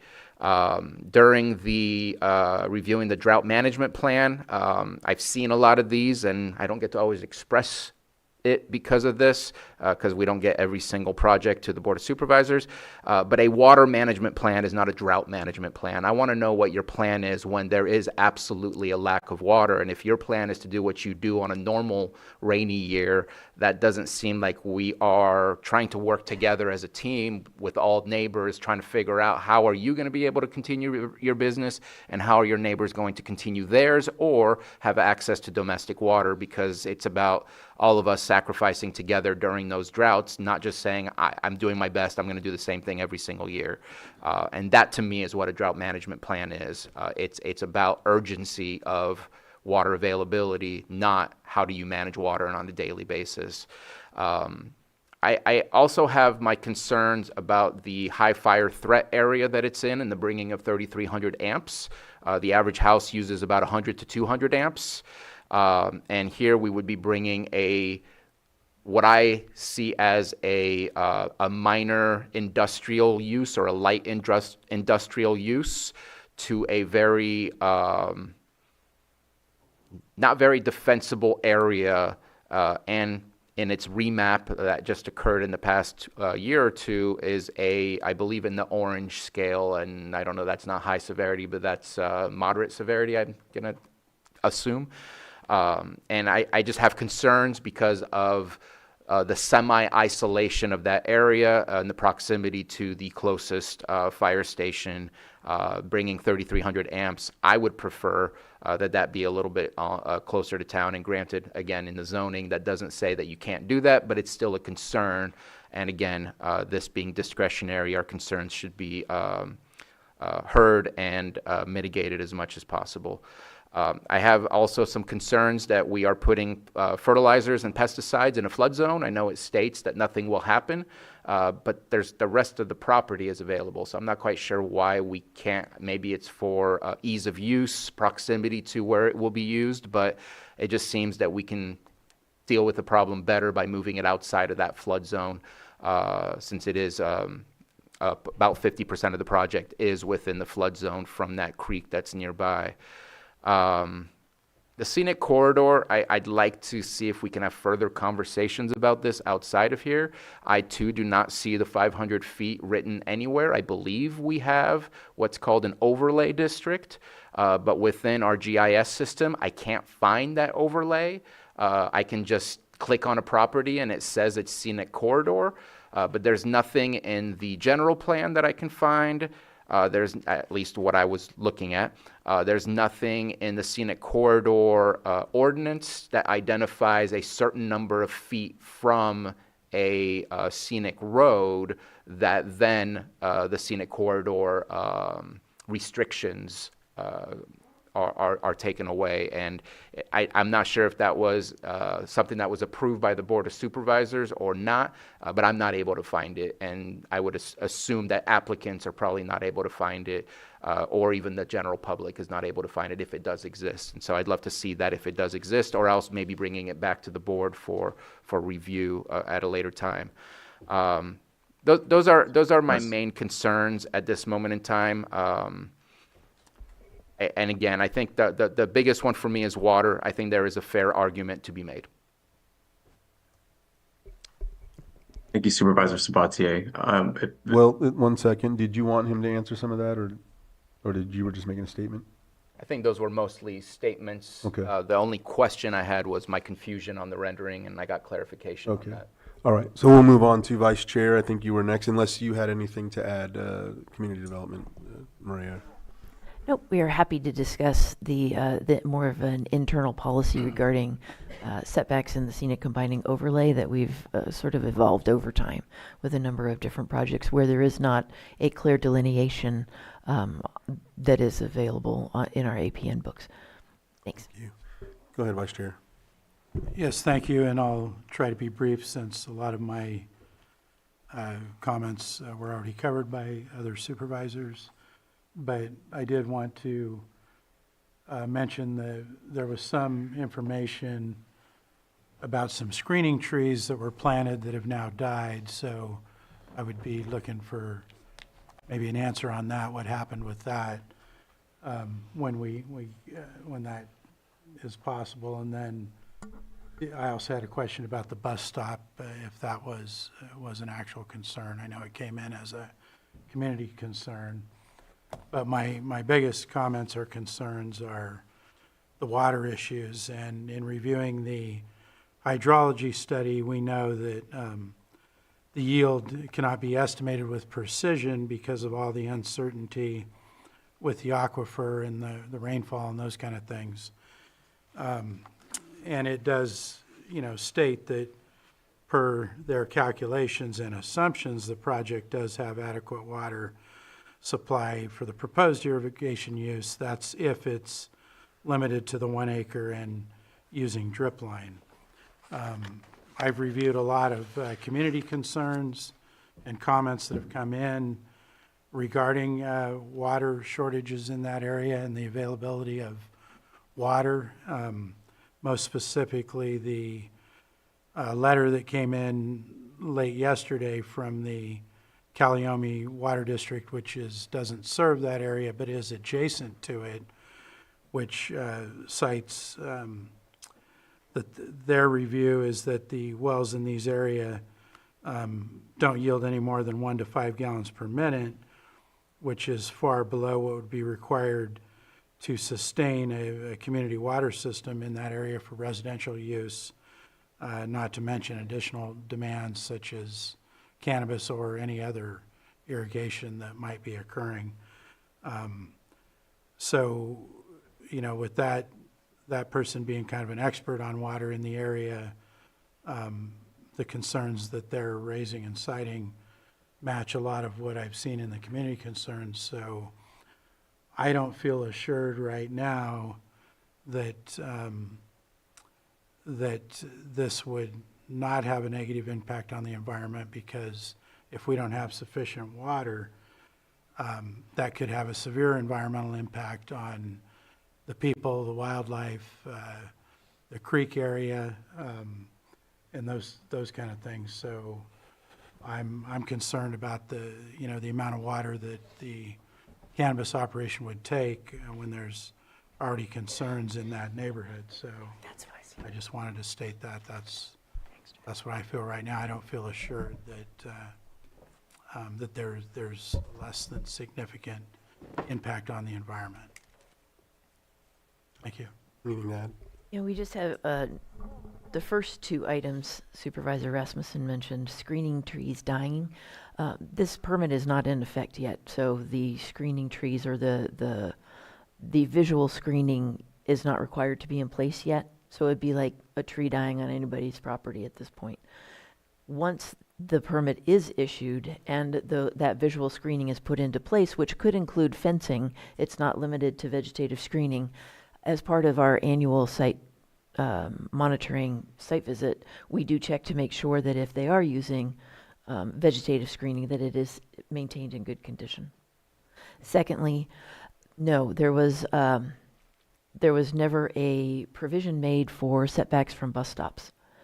Not when the board originally instituted this. We actually looked into it as staff just when we were drafting the ordinance, and bus stops change all the time. So it didn't seem a stable sort of effect, and the board did not ask regarding bus stops. They considered schools, and that was added, but not bus stops. Thank you. Supervisor Pyska?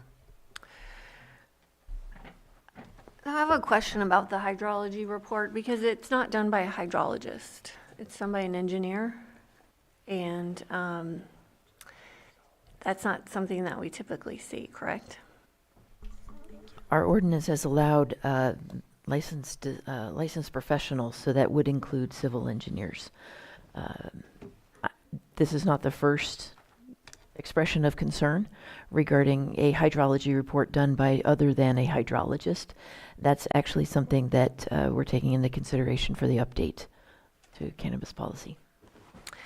Yeah, and that is something that when we were looking at these appeals during the drought, we wanted the new ordinance to show cumulative effects and so we could better understand the aquifer and the impacts that projects will have to communities. And there was a dry well reported maybe on this site or a direct neighbor, probably in the last drought period because it's older. It's not a red dot, it's a green dot. So it's older. So that's my concern, is that I'm not sure.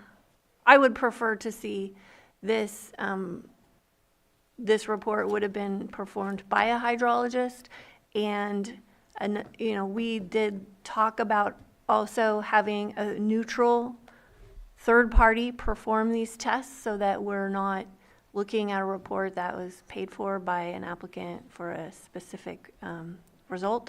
Mm-hmm. So I think that's something that hopefully is coming up. That is on our list, yes. Okay. These hydrologist reports, as they have been explained to us by a hydrologist, are by their nature extremely complex. Right. And since we do not have a hydrologist on staff, that is one of the items that I'll bring back to you in the upcoming summary of updating this. It would be hydrology reports performed by a licensed hydrologist and then reviewed by one that we will have on retainer. Okay, thank you.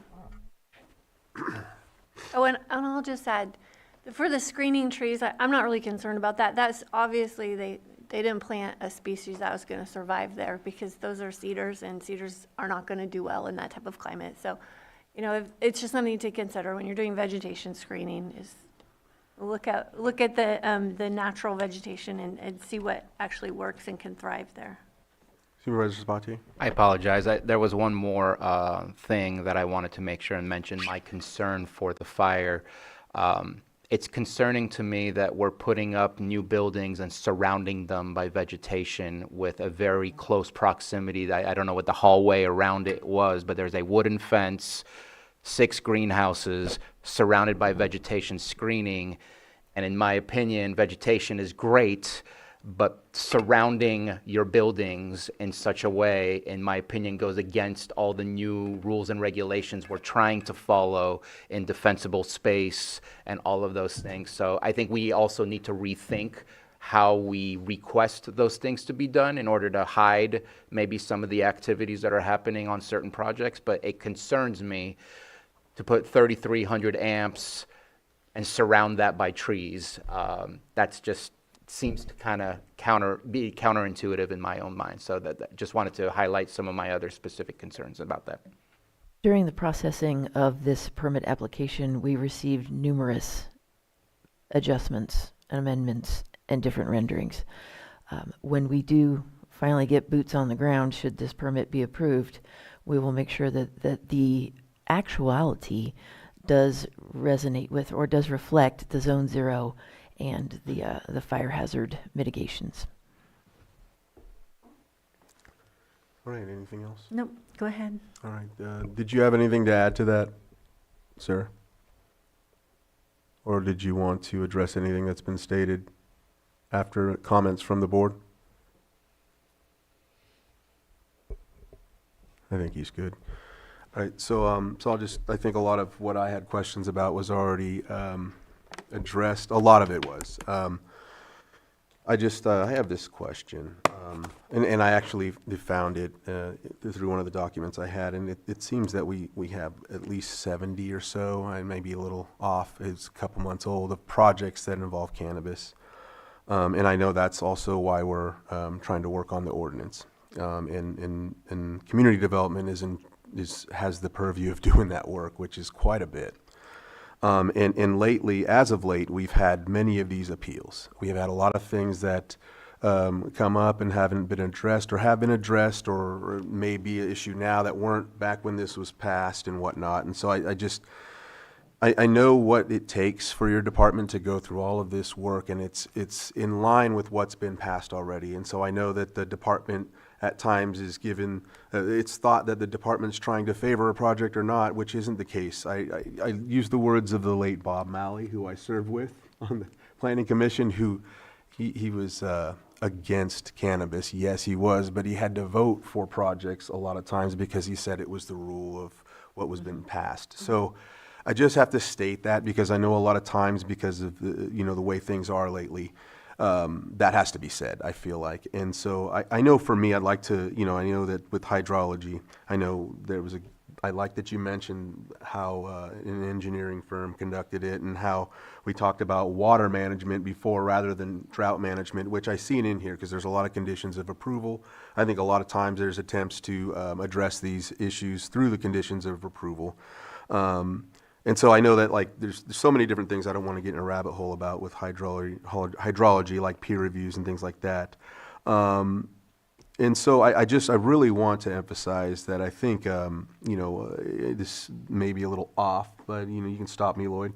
I really would like to just address what we have in place now when it comes to permits, and kind of have a situation where we're not really bringing these forward anymore until we get that addressed and the ordinance addressed, because we're here at these consistently putting more time and more things on your plate, and having to do these and whatnot. So I just want to emphasize that, and I don't know if it's okay for me to say that, Lloyd, but I have to state that we're going through these, and it's just becoming consistently, basically appeal after appeal and things of that nature. So I don't know, I'm just saying that, and I have a lot of other things, but I'll let the public go first. But I seen you bring the microphone forward, so I'll go ahead and give that to you. Just so I understand correctly, you are expressing interest to see if there's board interest in putting a pause on processing any further cannabis applications. This one, I know we're here at it, and I don't want to stop this one at all, but I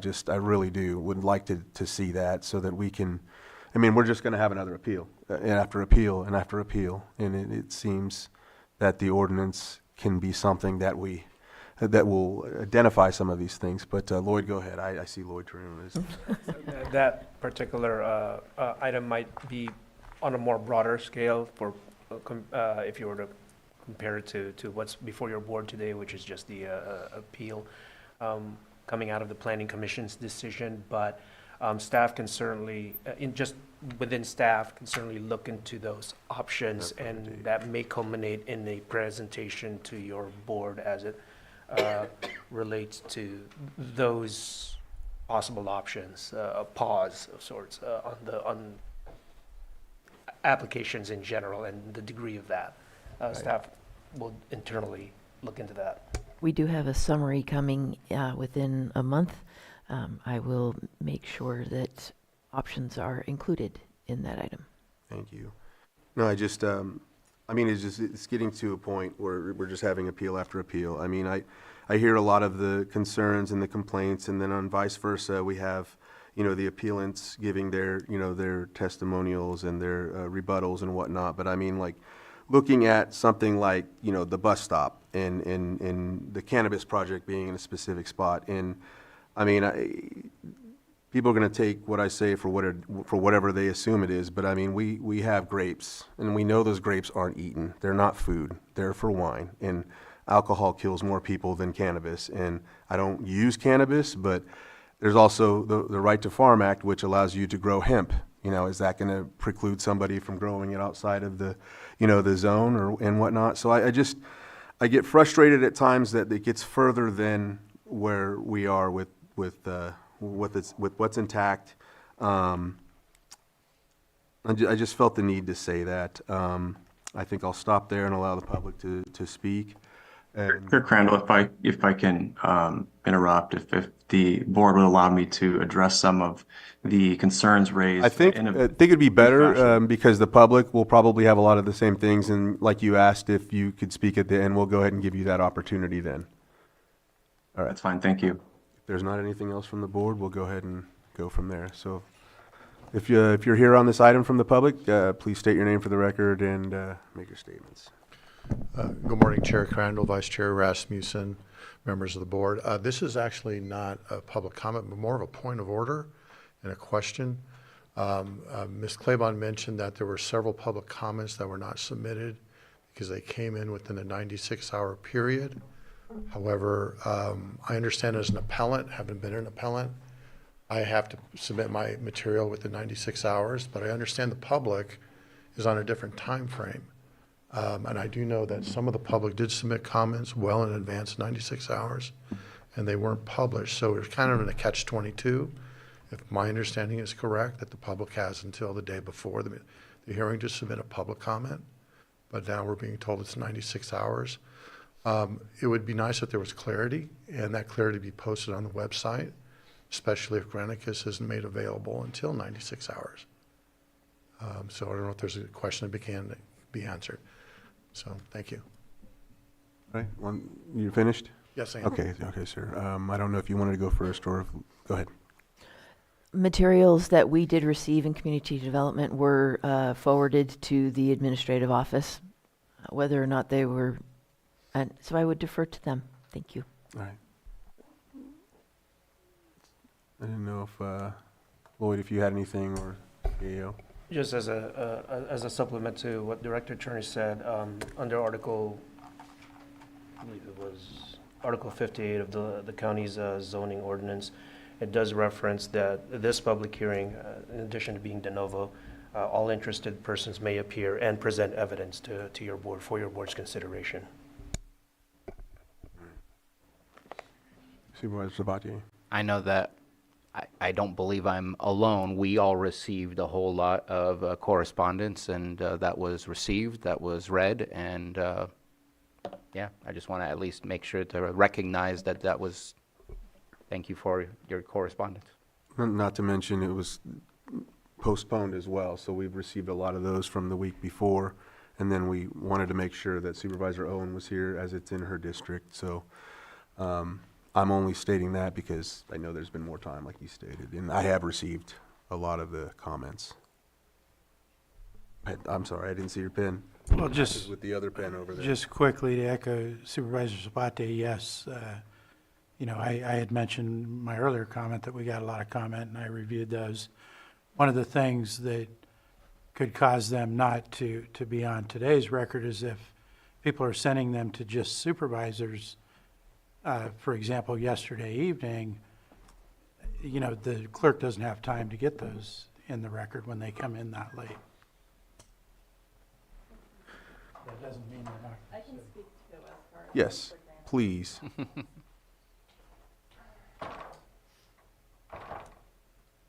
Yes, all the comments that were forwarded to me via email from the supervisors, I will put them all in one document and post them after the agenda today.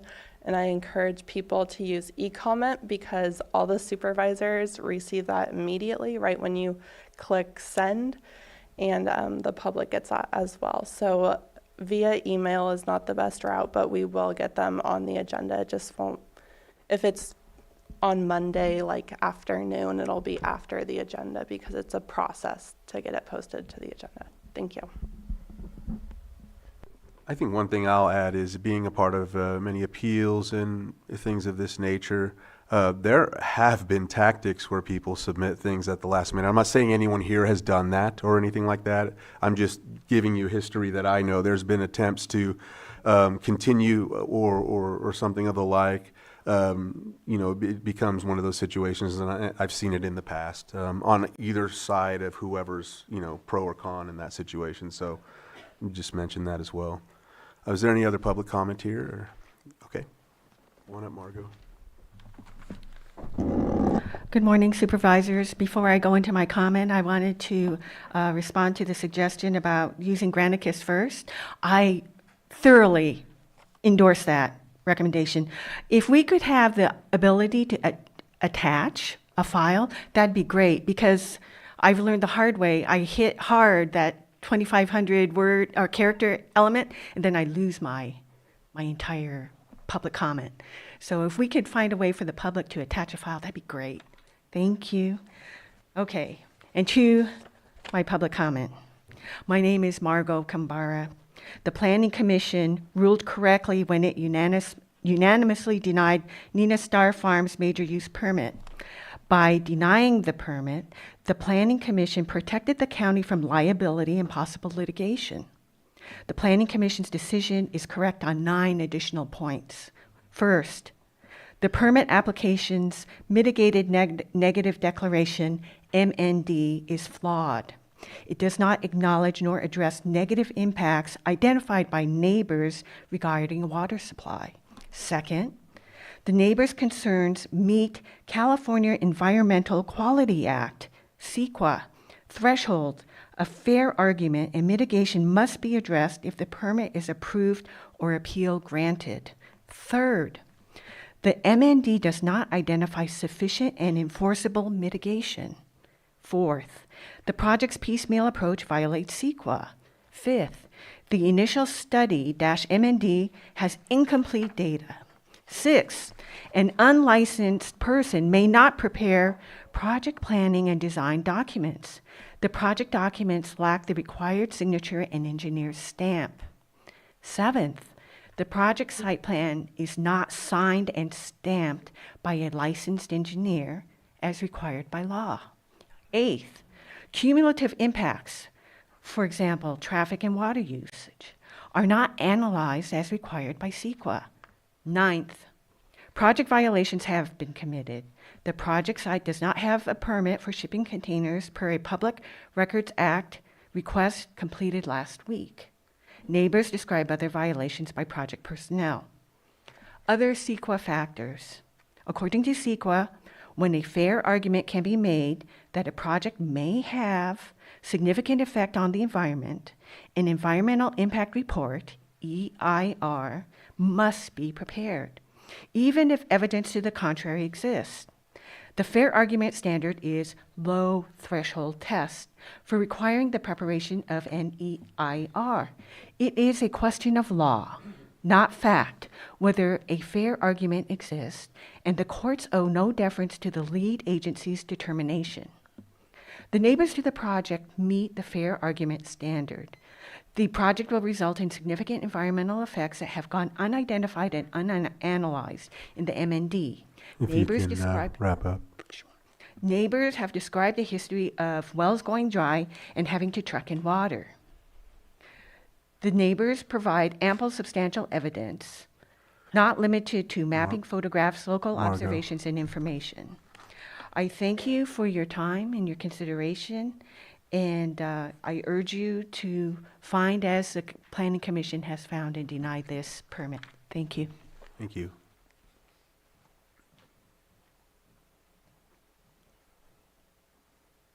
Ma'am? My name is Nanette Donato, and I live 1 mile south of the proposed grow.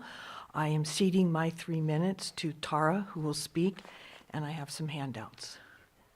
We don't really do that, but so if you just want to speak, you can finish your 3 minutes, and then she can do her 3 minutes, and you can do yours. Go ahead, grab the handouts, yeah.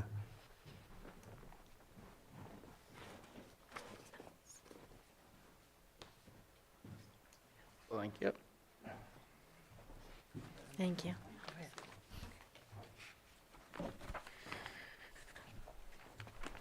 Good morning, Board of Supervisors. Thank you for hearing my spiel. My name is Terry Barra, and I actually grew up across the street from Shady Grove Road, and I still have family in that area today. And I would like to state, I'm not opposed to cannabis in Lake County. That's not why I'm here. But location really does matter, and I really do think that this is the wrong location for this project. Really based on all of the concerns that you've already heard. The Nina Star Farms project is located along Highway 29. It is a designated scenic corridor right next to the Welcome to Lake County sign. I just don't think that as people are entering into the county, that that should be the very first thing that they see. I do understand that they are planning on covering the area with groves of trees and things. But obviously they did not do the research because I know that they didn't purchase those trees to put in to let them die intentionally, even though I know that they don't have the project started and they're not going to start worrying about watering everything, but you don't make that purchase without intending it to survive. They didn't do the research for the agriculture of the area to keep those trees alive. And I feel like that kind of says something to their character for what they're planning to surround the area. And as Mr. Sabater had mentioned, having those trees in that close proximity to the building is a real fire concern. It does not, oh gosh, what's the word? It doesn't allow for the defensible space. And that area, we are 10 years from the Valley Fire. That area has not burnt yet of Lake County. And it's a growing concern every single year for those residents, especially when they run out of water. And where are they going to get the water to be able to defend that space during those driest drought portions when we are at the highest risk? Having an industrial grow and increasing that traffic, it really does raise the fire risk of that area. And that area, I can attest from my family members, the way that they get defensible space there is by having helicopters come in and drop, and that's not very precise. And they don't have access roads for fire trucks the way that other areas do. Now, also, the school bus situation. Yes, I understand that school buses will change their drop-off and pickup locations. I can attest for myself, knowing that area has not changed in excess of 35 years. That's because I went there. I took that school bus. That area, I don't see the probability of it increasing. Do I have to finish up? If you wrap up, yeah. The hydrology report says that it produces 16 gallons. We mentioned that at only 3. That's only 4,300 gallons per day if run 24/7. And they need 5,000 gallons per day just for their production. That's for the construction phase.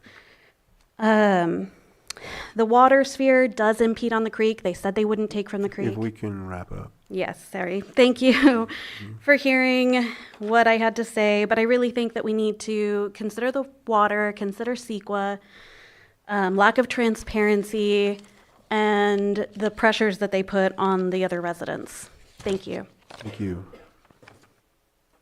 Any other public comment? Did you? Okay.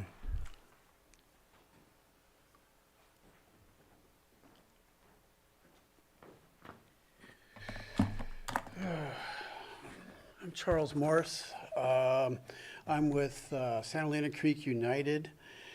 To get straight to the point and get past the other part, we agree with everything in the letter and with what Math has gone through and has tried to do, and it's all in Monica Rosenthal's letter that was sent to the Board of Supervisors. We were created basically under pressure in a similar situation like this. Our founder was Dwight, who is the conservationist of the year of 2017 by Lake County. None of this is what's happening is work. We are a nursery. We are a nursery for fish and wildlife. We have had to use water from our creek to stop a fire in 2017 from taking us out. That's why we didn't burn. And my hat's off to Moak, because Moak went up there personally and fought the fire with everybody else. We can't afford that. The problem we have is we have the rights and we are expected to be good stewards, okay? Sacramento Superior Court case 515766, we're in that case. We fought for that. And we know we can go to Solano County. Solano County has come to our creek. They've looked at us and said, you guys are good stewards, okay? Nobody has taken any chance to do that. Our neighbors, they feel threatened by this, and they know that the fish feel threatened by this, because this is a nursery. We literally, if the water goes up above 60 degrees during the hot season, we literally have to go grab those fish and take them to a place where the water gets below 60.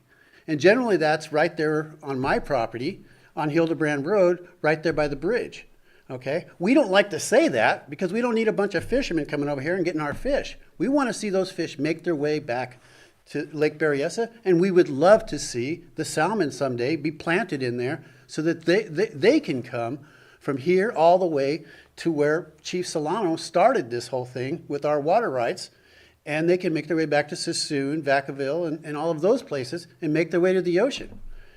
I would like nothing more than to see more water than less. I don't see any reason why this should be granted based on the fact that it's not going to help us, it's going to make it worse. And I would much rather be walking around the creek in the summertime, getting those fish to where they can survive. And so I want to see more water, not less. And I'm hoping that you can stick with the spirit of Chief Solano and everybody else, and that those fish can go back. We haven't had a salmon run since the 1950s.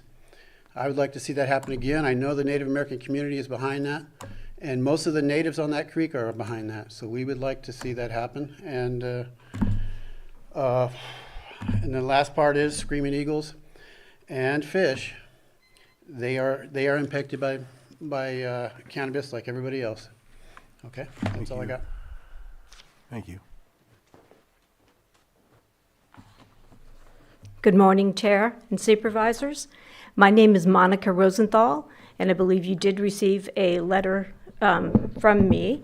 But first, I'd like to review a couple of things in the letter that I believe you also received from Todd, the General Manager of Calliope County Water District. As he stated in his letter, the yield that put on my glasses, I'm sorry, I could read this better. But that some of the wells there yield only 1 to 5 gallons per minute, far below what would be required to sustain a reliable water supply for residential use, let alone additional demands. He goes on to say, of course, that you should consider this project carefully because without first conducting a more extensive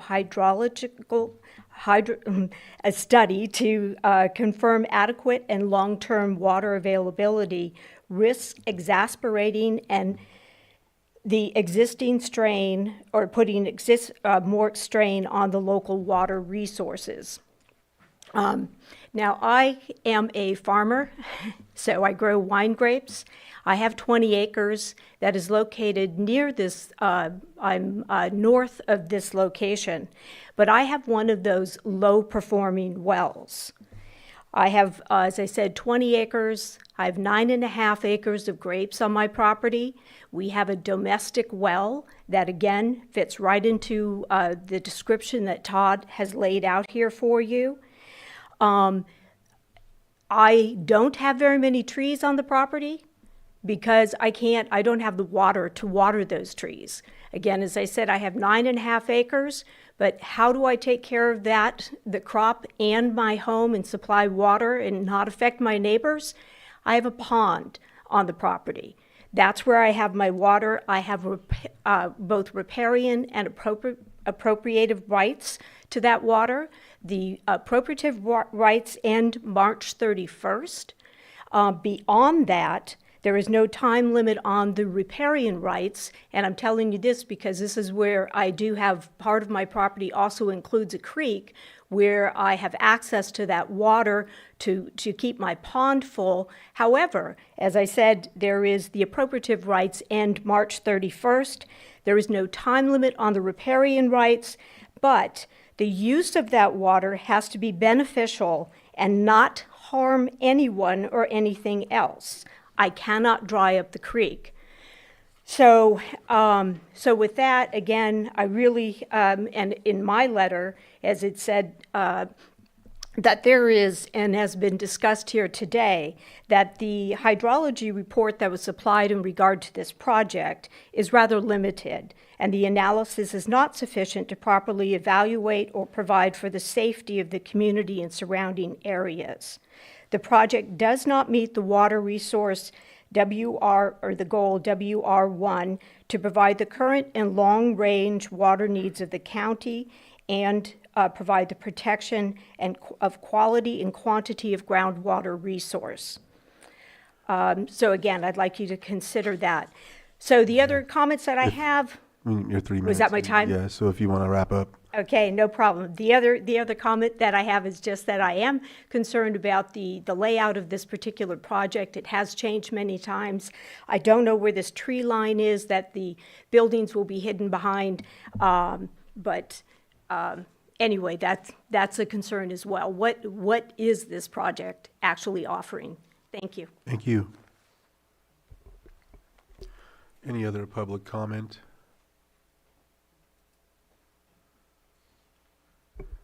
I've been asked to speak. My name is Nanette Dedonato. And the first thing I want to address is that one of our volunteers in our group here, Beth Kershaw, who is traveling at the moment and couldn't attend, she submitted a protest and received a letter from, it may have been the previous attorney, asking her to withdraw it. In no uncertain terms, and that may violate California's anti-SLAPP law, which protects the public's right to participate in local decisions without intimidation. She feels intimidated, and many of the neighbors feel the same, have the same feelings, and so that is a big concern with us. Next thing I want to address to continue what Charlie Morris said. The wildlife report, we now have bald eagles, we have several bears, a male and a female bear, we have cougars, we now have the water, gosh, I can't think of the name of them again, that have come back, and we have not seen them for quite a few years, the river otters. And so they have come back because we have a little more water now. We want them to stay. We have seen a lot of minnows and things in the creek. I personally have had the creek dry up. I live a mile from the creek, and during the drought, we had to buy water. We had to have it brought in. And then the last thing I want to address is the shipping containers, which were in your packet. She mentioned that it was temporary. They've been there for 4 years. That doesn't sound temporary to me. Thank you for listening. Thank you. Any other public comment on Zoom? Does that include me, Chair Crandall? 1 second. Yeah, no. Okay, if there's no other public comment in the chambers or on Zoom, we'll go ahead and bring it back to the board. And yes, go ahead, sir. You can close out with your statements and briefly summarize those, and that way we can get back to and get forward to what we need to do from here. Thank you, and I will be brief. Our main submission is this. Whatever the laws, regulations, and ordinances are, Nina Star will comply with them. And that's what they've done for the past, this is what they made sure is done for the past 4 years. The policy concerns about the way hydrology reports are submitted or the criteria within them or the shortages or otherwise that are not addressed by the ordinances are outside of Nina Star's control, unfortunately. And if those ordinances were to change, or if those would have been enacted prior to the submission of the application, Nina Star would have made sure to comply with those. And as far as the law, what Chair Crandall alluded to, you know, whatever our thoughts are, all of us, about the way things are, at the end of the day, the laws, what must be applied, and the laws that the zoning ordinances control the permit application process. Just 3 more short points and I'll conclude. As to the hydrology reports, there's a lot of concern about that. Today, I want to reiterate that the hydrology report submitted is in compliance with the ordinance. It was submitted by a qualified expert, Vanderwall Engineering, and if a hydrologist had been the only qualified person to bring that report, then Nina Star would have complied with that. But the hydrology report as it is in compliance. And if you check the hydrology report, you'll see that the Nina Star as well is separate and less impactful to the water supply. And the fact that Nina Star's greenhouses are fully enclosed is actually beneficial to the water supply because less water is used any time of year. In regard to the utility or the amperage issues, I believe that is a utility controlled matter, and Nina Star, of course, would comply if the utility company has to change anything about that to ensure that the community's fire safety is addressed. Something that I think is important to bring up as well is the mentioning of the bus stops and their location, their nearness to the Nina Star business. Nina Star would have no problem whatsoever regulating its operations to accommodate that, to make sure that there's not business activity around the time when children are picked up or dropped off or other school activities are taking place nearby. That's an important concern for Nina Star, is that the children are protected and safe. In regard to the fires, that is seems to be another important concern today. The fire department reviewed this property a number of times, and they have not found any concerns with how it is as of now. And if something were to arise, that's just like everything else in the past 4 years, Nina Star will address that head on and bring itself within compliance if it's ever out of it. Thank you, everyone, for taking the time to listen to me today, and appreciate you hearing me as well as the community hearing me, and thank you. All right, thank you. Is there anything else to close with, Director Turner or Mary? No? Any other comments from the board?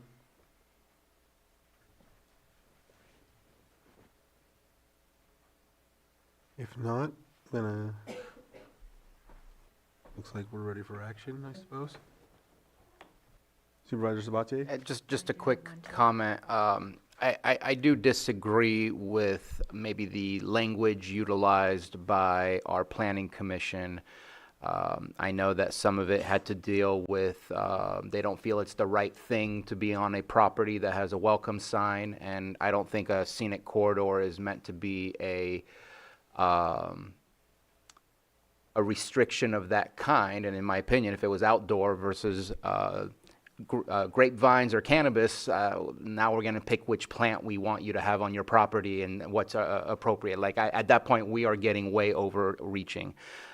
So I think that we need to, it appears based on the conversations we've had, I think we need to be appropriate in our reasons as to why we are moving forward because I don't feel that the statements made by the Planning Commission were, in my opinion, compelling enough and strong enough versus what we are able to do here today with our appropriate motion. You know, and I think I'll say one more thing. I do appreciate the sentiment about, you know, the salmon for other reasons, but we won't get into that. Just the actual mention about them surviving with below 60, cooler water and whatnot. But you know, I do like the fact that we're bringing up, you know, the animals and the environment, water and whatnot. But you know, I'd like to see others take heed to this, because you know, I've had other projects where folks will come forward and be upset that we're looking into these issues as to why the project's not moving faster, you know, and I'm not blaming any of you for that. I'm just making this statement because it's going to be on record, because there's going to come another time where someone comes forward and says, why are we worried about that? What's the issue? Why we're missing out on economic development, this and that. And it's like others or anyone use these types of things, you know, in these situations. And it's just, I just want to be consistent, that's all. And I appreciate those statements. I appreciate bringing up Native Americans and cultural resources and things like that. And so that's just the statement I wanted to make. Thanks. Whenever you're ready. Okay. I have a question about the building itself. So you're using mixed lights, so starting at the ceiling, or do you have like sheer panels that the light can come in?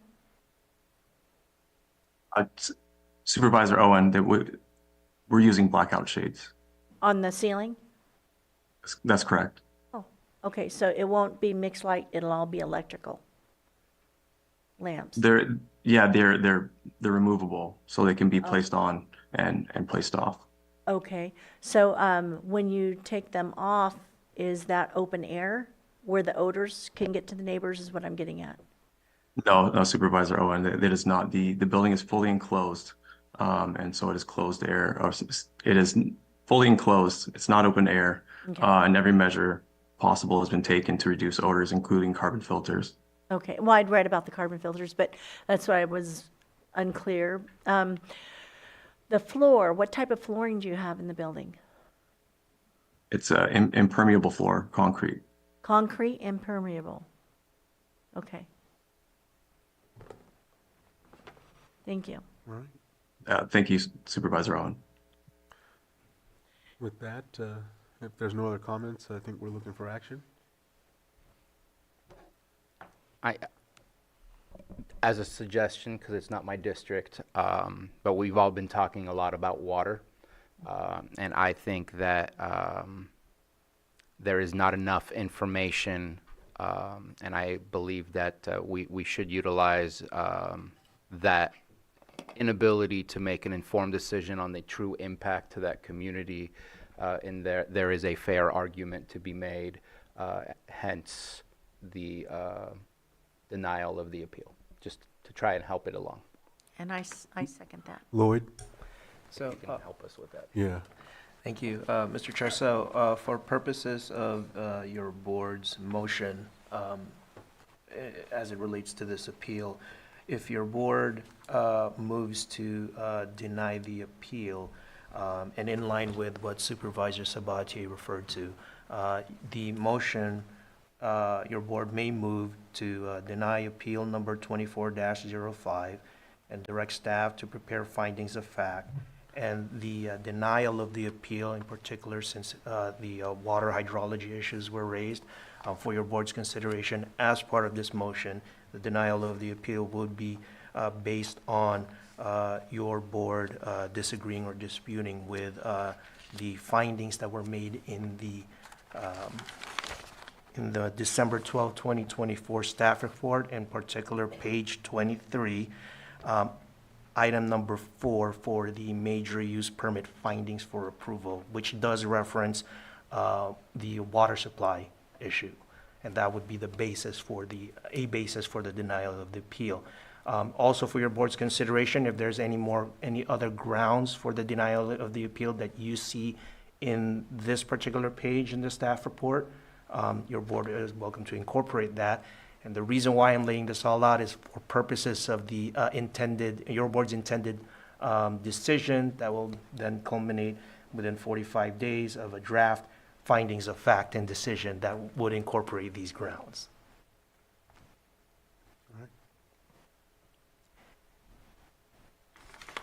Okay.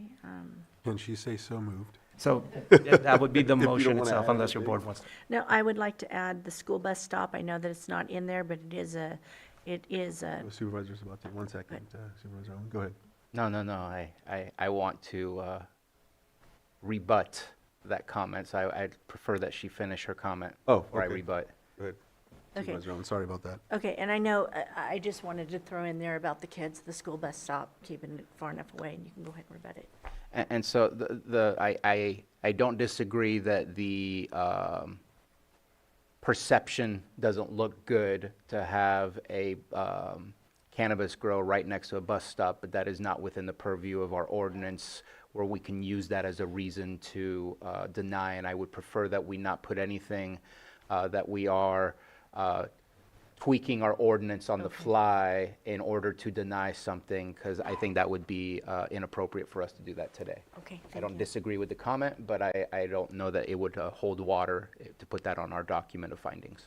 Okay, thank you. And I have to agree with Supervisor Sabatier on that exact point. All right, with that, And County Council. with those findings mainly, again, item number 4 of page 23 of the December 2024 staff report, which refers to the water hydrology as the ground for your board's proposed denial of the appeal. Your board may make the motion so moved. Okay, So moved. so moved. If you agree with what was Yes. stated. So I have a motion. Second. I have a motion and a second to deny the appeal with what was stated by County Council. All in favor signify by saying aye. Aye. Any opposed? Nay. Motion carries 4-1 to deny the appeal. With that, thank you, Community Development, for your report. Thank you, public, for coming forward and giving your statements. And thank you, sir, for representing and being here on Zoom to give your statements. I'll bring it back to the board. Is there anything else you wanted to add? Sorry.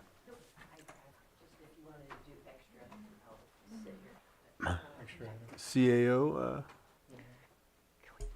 I would Yeah. recommend, and I apologize, Ms. Turner, I would recommend that we take up item 7.3. all right. So we'll look at 7.3 briefly, and then we'll come back to you after that. 7.3, consideration of letter of support for HR 1383, the Secure Rural Schools Reauthorization Act of 2025. Supervisor Pyska, and I know Brock, you're here for this item, so if you can come up. I'm also hoping that Director March is on.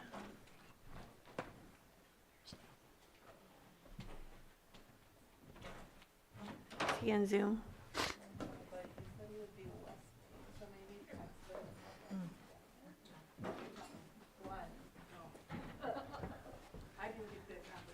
With one N. Glenn with one N. It's all right, we can get started.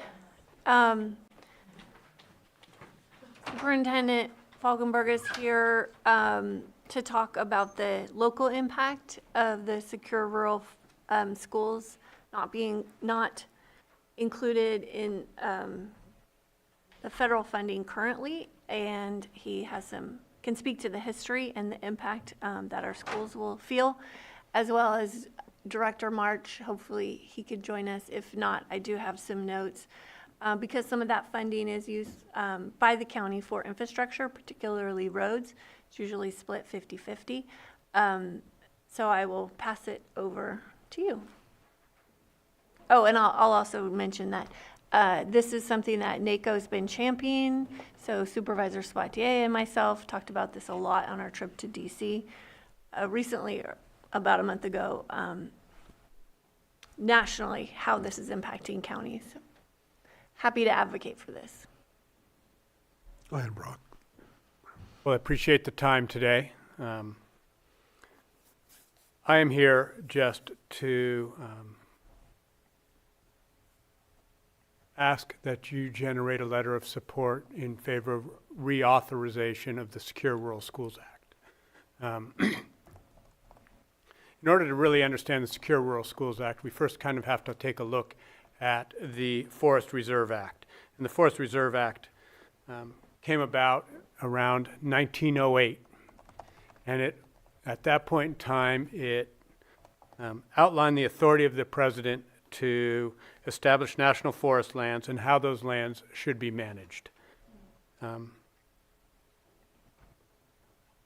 Shortly after initiation, it was amended at the request of the states to address what we call the 25% pass-through rule, and it sets aside 25% of all timber sales on forest land, national forest land, to be distributed to the state, and that was later distributed directly to each county.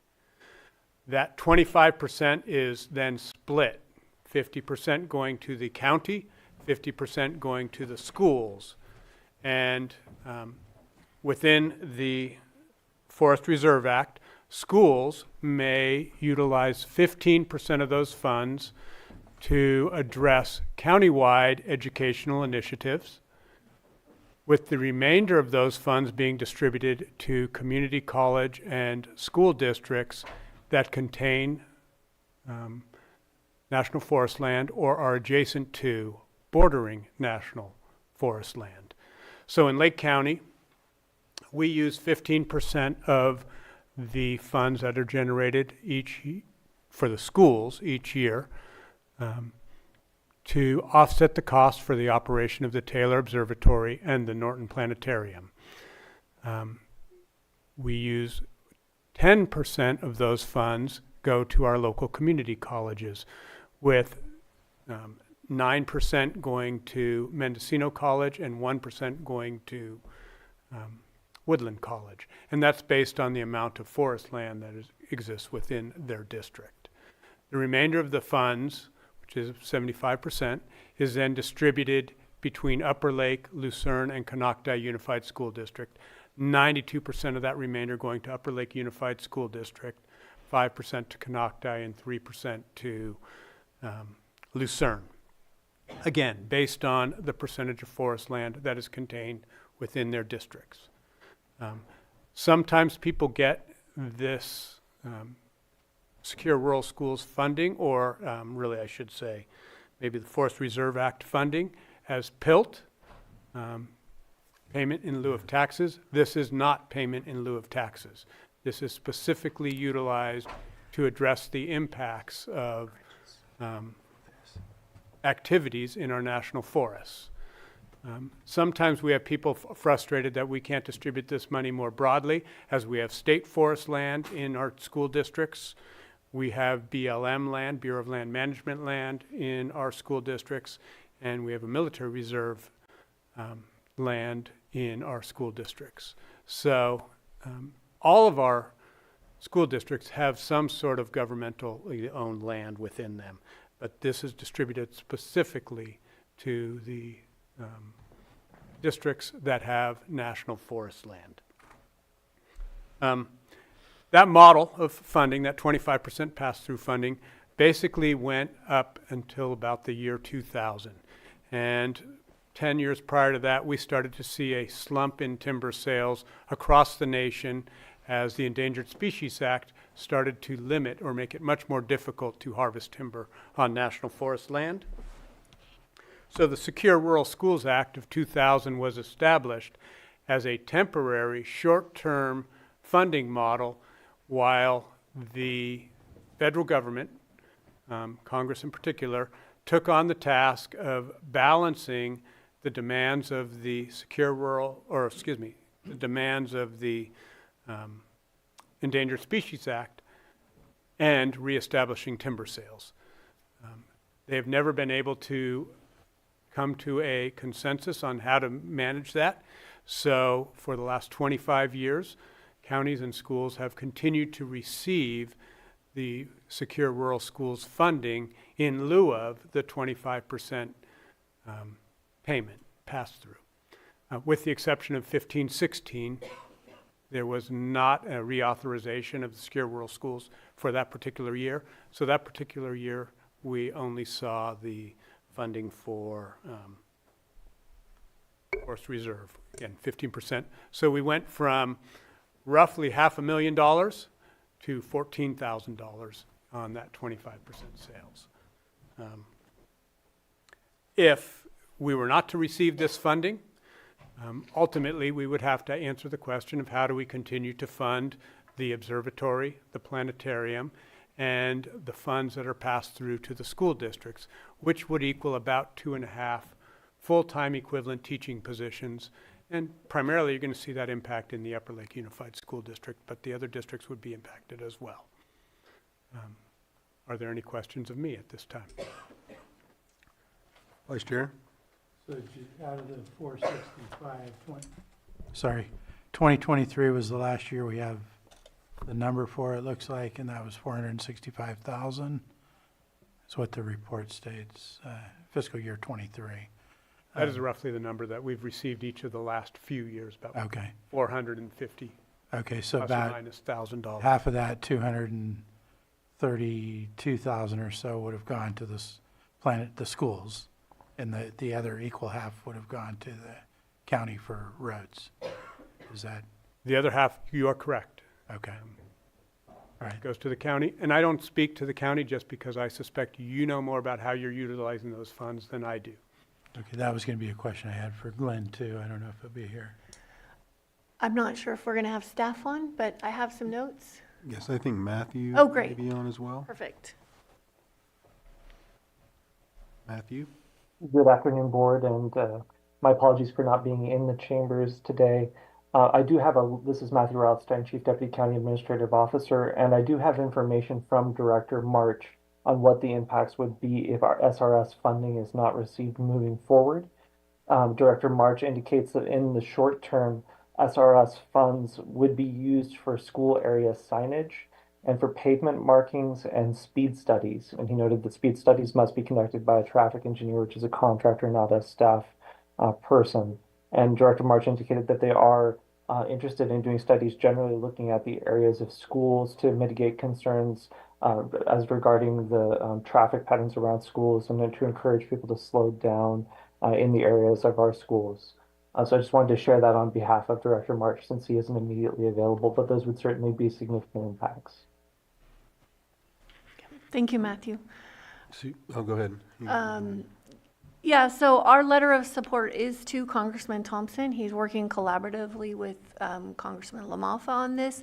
Our county is not being hit as hard as other counties in Northern California that have bigger areas, larger tracts of forest lands, but it is significant.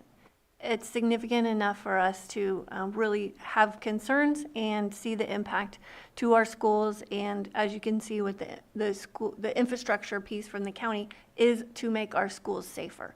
So that's why I thought it was urgent to bring this to us so that we can have this discussion, so the board is fully aware of how this funding cut directly impacts us in Lake County. Supervisor Sabatier? Yeah, just a brief comment and a question. I think this is a bipartisan issue. I know I sat down in the White House with Modoc County, who is very red, very conservative, and they were very concerned about their losses as well. And so I think this goes across the board that people are not wanting to see this go away because it's been a support system and they've been utilizing it for the good reasons that we receive it. I did have a quick question. From what I understand, it expired in June of last year.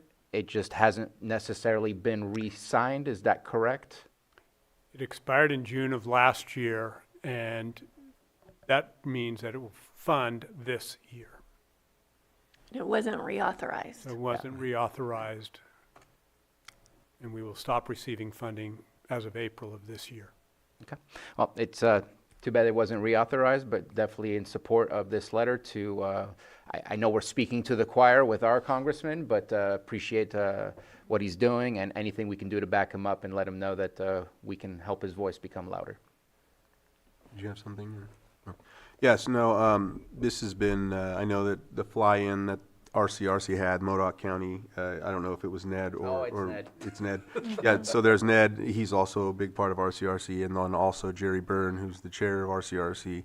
When they had went out to DC, that is one of the topics of discussion they had when it came to this secure schools. And so, yes, this is a really important letter as well, because I know you had mentioned the studies, or I think Matthew had mentioned the studies that Glenn wants to conduct, and there has been a lot of issues regarding speeding around schools and whatnot, as you know, Supervisor Owen. So this funding is critical in that aspect. So of course, naturally, I think we're all on the same page with supporting this letter.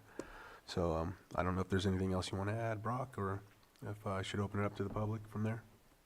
I don't have anything I'd like to add. I just want to make sure I thank all of you for your consideration, and anything we can do to assist the schools and assist with the infrastructure around the schools, I think is needed at this point. Thanks. Thank you. Anyone from the public would like to speak on this item? Anyone on Zoom? I'll bring it back to the board for action. Mr. Chair, oh, do you have something? Oh, go ahead. No, I was going to second. Oh, Mr. Chair, I move that we approve the letter of support for HR 1383, the Secure Rural Schools Reauthorization Act of 2025, and authorize the chair to sign. Second. I have a motion and a second. All in favor? Aye. Any opposed? Motion carries 5-0-0. Thank you, Brock, for coming forward, and thank you, Matthew, for helping us out with that. Thank you, Brock. Thank you for your patience. Shall we continue on?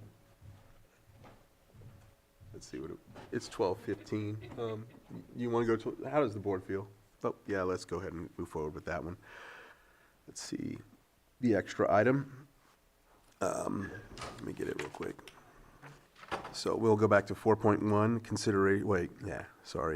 consideration of First Amendment to Memorandum of Understanding between the Lake County Sanitation District and Earth Foundries Incorporated for operations and placement of a mobile pyrolysis unit carbonizer in Middletown.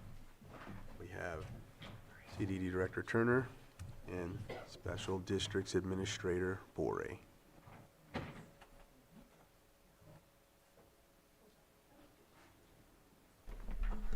Maria Turner, Community Development Director. The extra item you have before you today is to make a tiny modification to a memorandum of understanding for Lake Osan. I don't know if you switched your hats, but this is for Lake Osan. Shall I? Yes. Okay. So we are reading this and addressing this as the Lake County Sanitation District. Earth Foundries Incorporated has been in continual operation of a single carbonizer, which is processing the vast amounts of trees and wood down in the Lake Osan property in Middletown. They have a deadline coming up and a lot of wood to burn before April 30th. And so they looked into and were able to secure a second carbonizer, which will help to increase the amount of wood that they can process in a 24-hour period. We did take a look at the impacts. The main impact would, by adding this carbonizer, would be air quality impacts. And so the Lake County Air Quality Management District did do their calculations and are comfortable with operation of this second one. We then realized that we needed an adjustment to the Memorandum of Understanding because it only accounts for one carbonizer, and so you have a modification, the first modification to that Memorandum of Understanding before you today. It has been vetted by County Council, and I do have a version signed by the contractor in digital format that I forwarded to Johanna. And Special District Administrator is more familiar with this project ongoing than I am, so I would defer to her for any questions. Any questions from the board? Supervisor Sabatier? This is an easy one. There was just one thing, and you and I spoke about this earlier. Obviously, your team has reviewed any impacts. I'm assuming based on the air quality controls response that it's a CEQA exempt process. Does that need to be in one of the whereases? Because in the original There's nothing regarding the potential impacts of the project, and in this one, there's not, and we're adding more. And since that statement was made, I'm wondering if we need to put it in there, or since this is a lease rather than a project itself, if it doesn't even belong there. We do have a notice of exemption that was already filed, so we'll amend that. But it doesn't, the CEQA evaluation is not part of the memorandum of understanding. Okay. Oh, additionally, there are a couple contingencies for air quality to be comfortable with the second carbonizer, and that is that no additional wood will be imported for processing at this location, and that the existing wood and the carbonizer will both maintain their current setbacks from the creek, and that it is a hard deadline to be done at April 30th.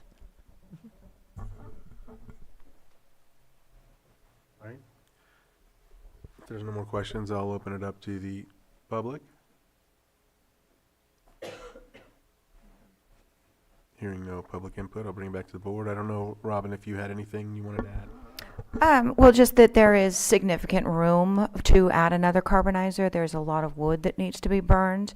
And this will help mitigate some additional issues we've been having with people kind of breaking into the plant and cutting up the wood and absconding with it, which is kind of counterintuitive of what this process is supposed to be doing. So we fully support a second one being put there and disposing of the wood correctly.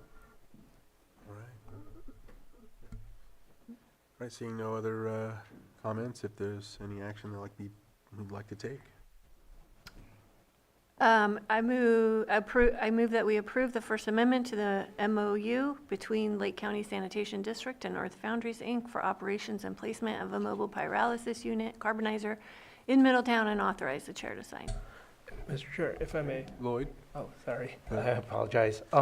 So I just wanted to make sure, because I think what was posted on Granicus was a previous draft, and I'm confirming with Director Turner if that's the case, right? Prior to the revisions that was approved as to form. And I'm strictly going by me pulling it up. And so that for purposes of the motion, if what's being submitted to the board is the what is the approved as to form version, it would be as amended, only because. As amended. Thank you. Okay. Second. And I have a motion and a second. All in favor? Can I ask a question first? Just the only difference is a signature? There's no difference in any of the text? There are differences with the text, and either Director Turner or I could walk. I would your prefer board that through, we right. know exactly what was changed compared to what's on our agenda, just to at least, if we don't know, then obviously the public doesn't know. I defer to County Council. So the first change would be on the first recital, where after the phrase original agreement, there's a added in parentheses agreement, so for better reference in with a capital A, so that the original agreement would be referring to the agreement. And then the second change would be on what's being amended. The amendment document would state that the section 1 of the agreement is hereby amended to state the following. And so that's in reference to the initial agreement with a capital A. And so section 1 would then be amended to state that the mobile pyrolysis unit processing program in Lake County, California shall include operation of 2 carbonizer units, and in parentheses, carbonizer, at the Lake Sand property. The property chosen for the operation of the carbonizer is owned and controlled by the Lake County Sanitation District, in parentheses, Lake Sand, at the address of 20126 Highway 175, Middletown, California. And those are the only changes for purposes of the amendment. Just a brief question. Do we need to change the title to "and placement of 2 mobile pyrolysis"? Because the title is A, mobile. Just thought I'd ask before we approve. I used the original title in order to indicate First Amendment. And that would be fine, because the substance itself essentially changes, references 2 carbonizer units as the carbonizer with a capital C. Thank you. All right. So I still have the same motion and second. You're good with that? All right, so I have a motion and a second. All in favor? Aye. Any opposed? Motion carries 5-0-0. I'm going to go ahead and move on to 7.4 since we have about 10 minutes. Is that CAO? Did you have another? I need to brief you and Ms. Turner on something Okay, urgent. okay. Just So, your district and her staff. okay, so let's break for lunch then and go If from you there. don't mind. Sorry about that, Robin. That's okay. We'll go ahead and come back at 1:25, or why don't we say 1:30? 1:30.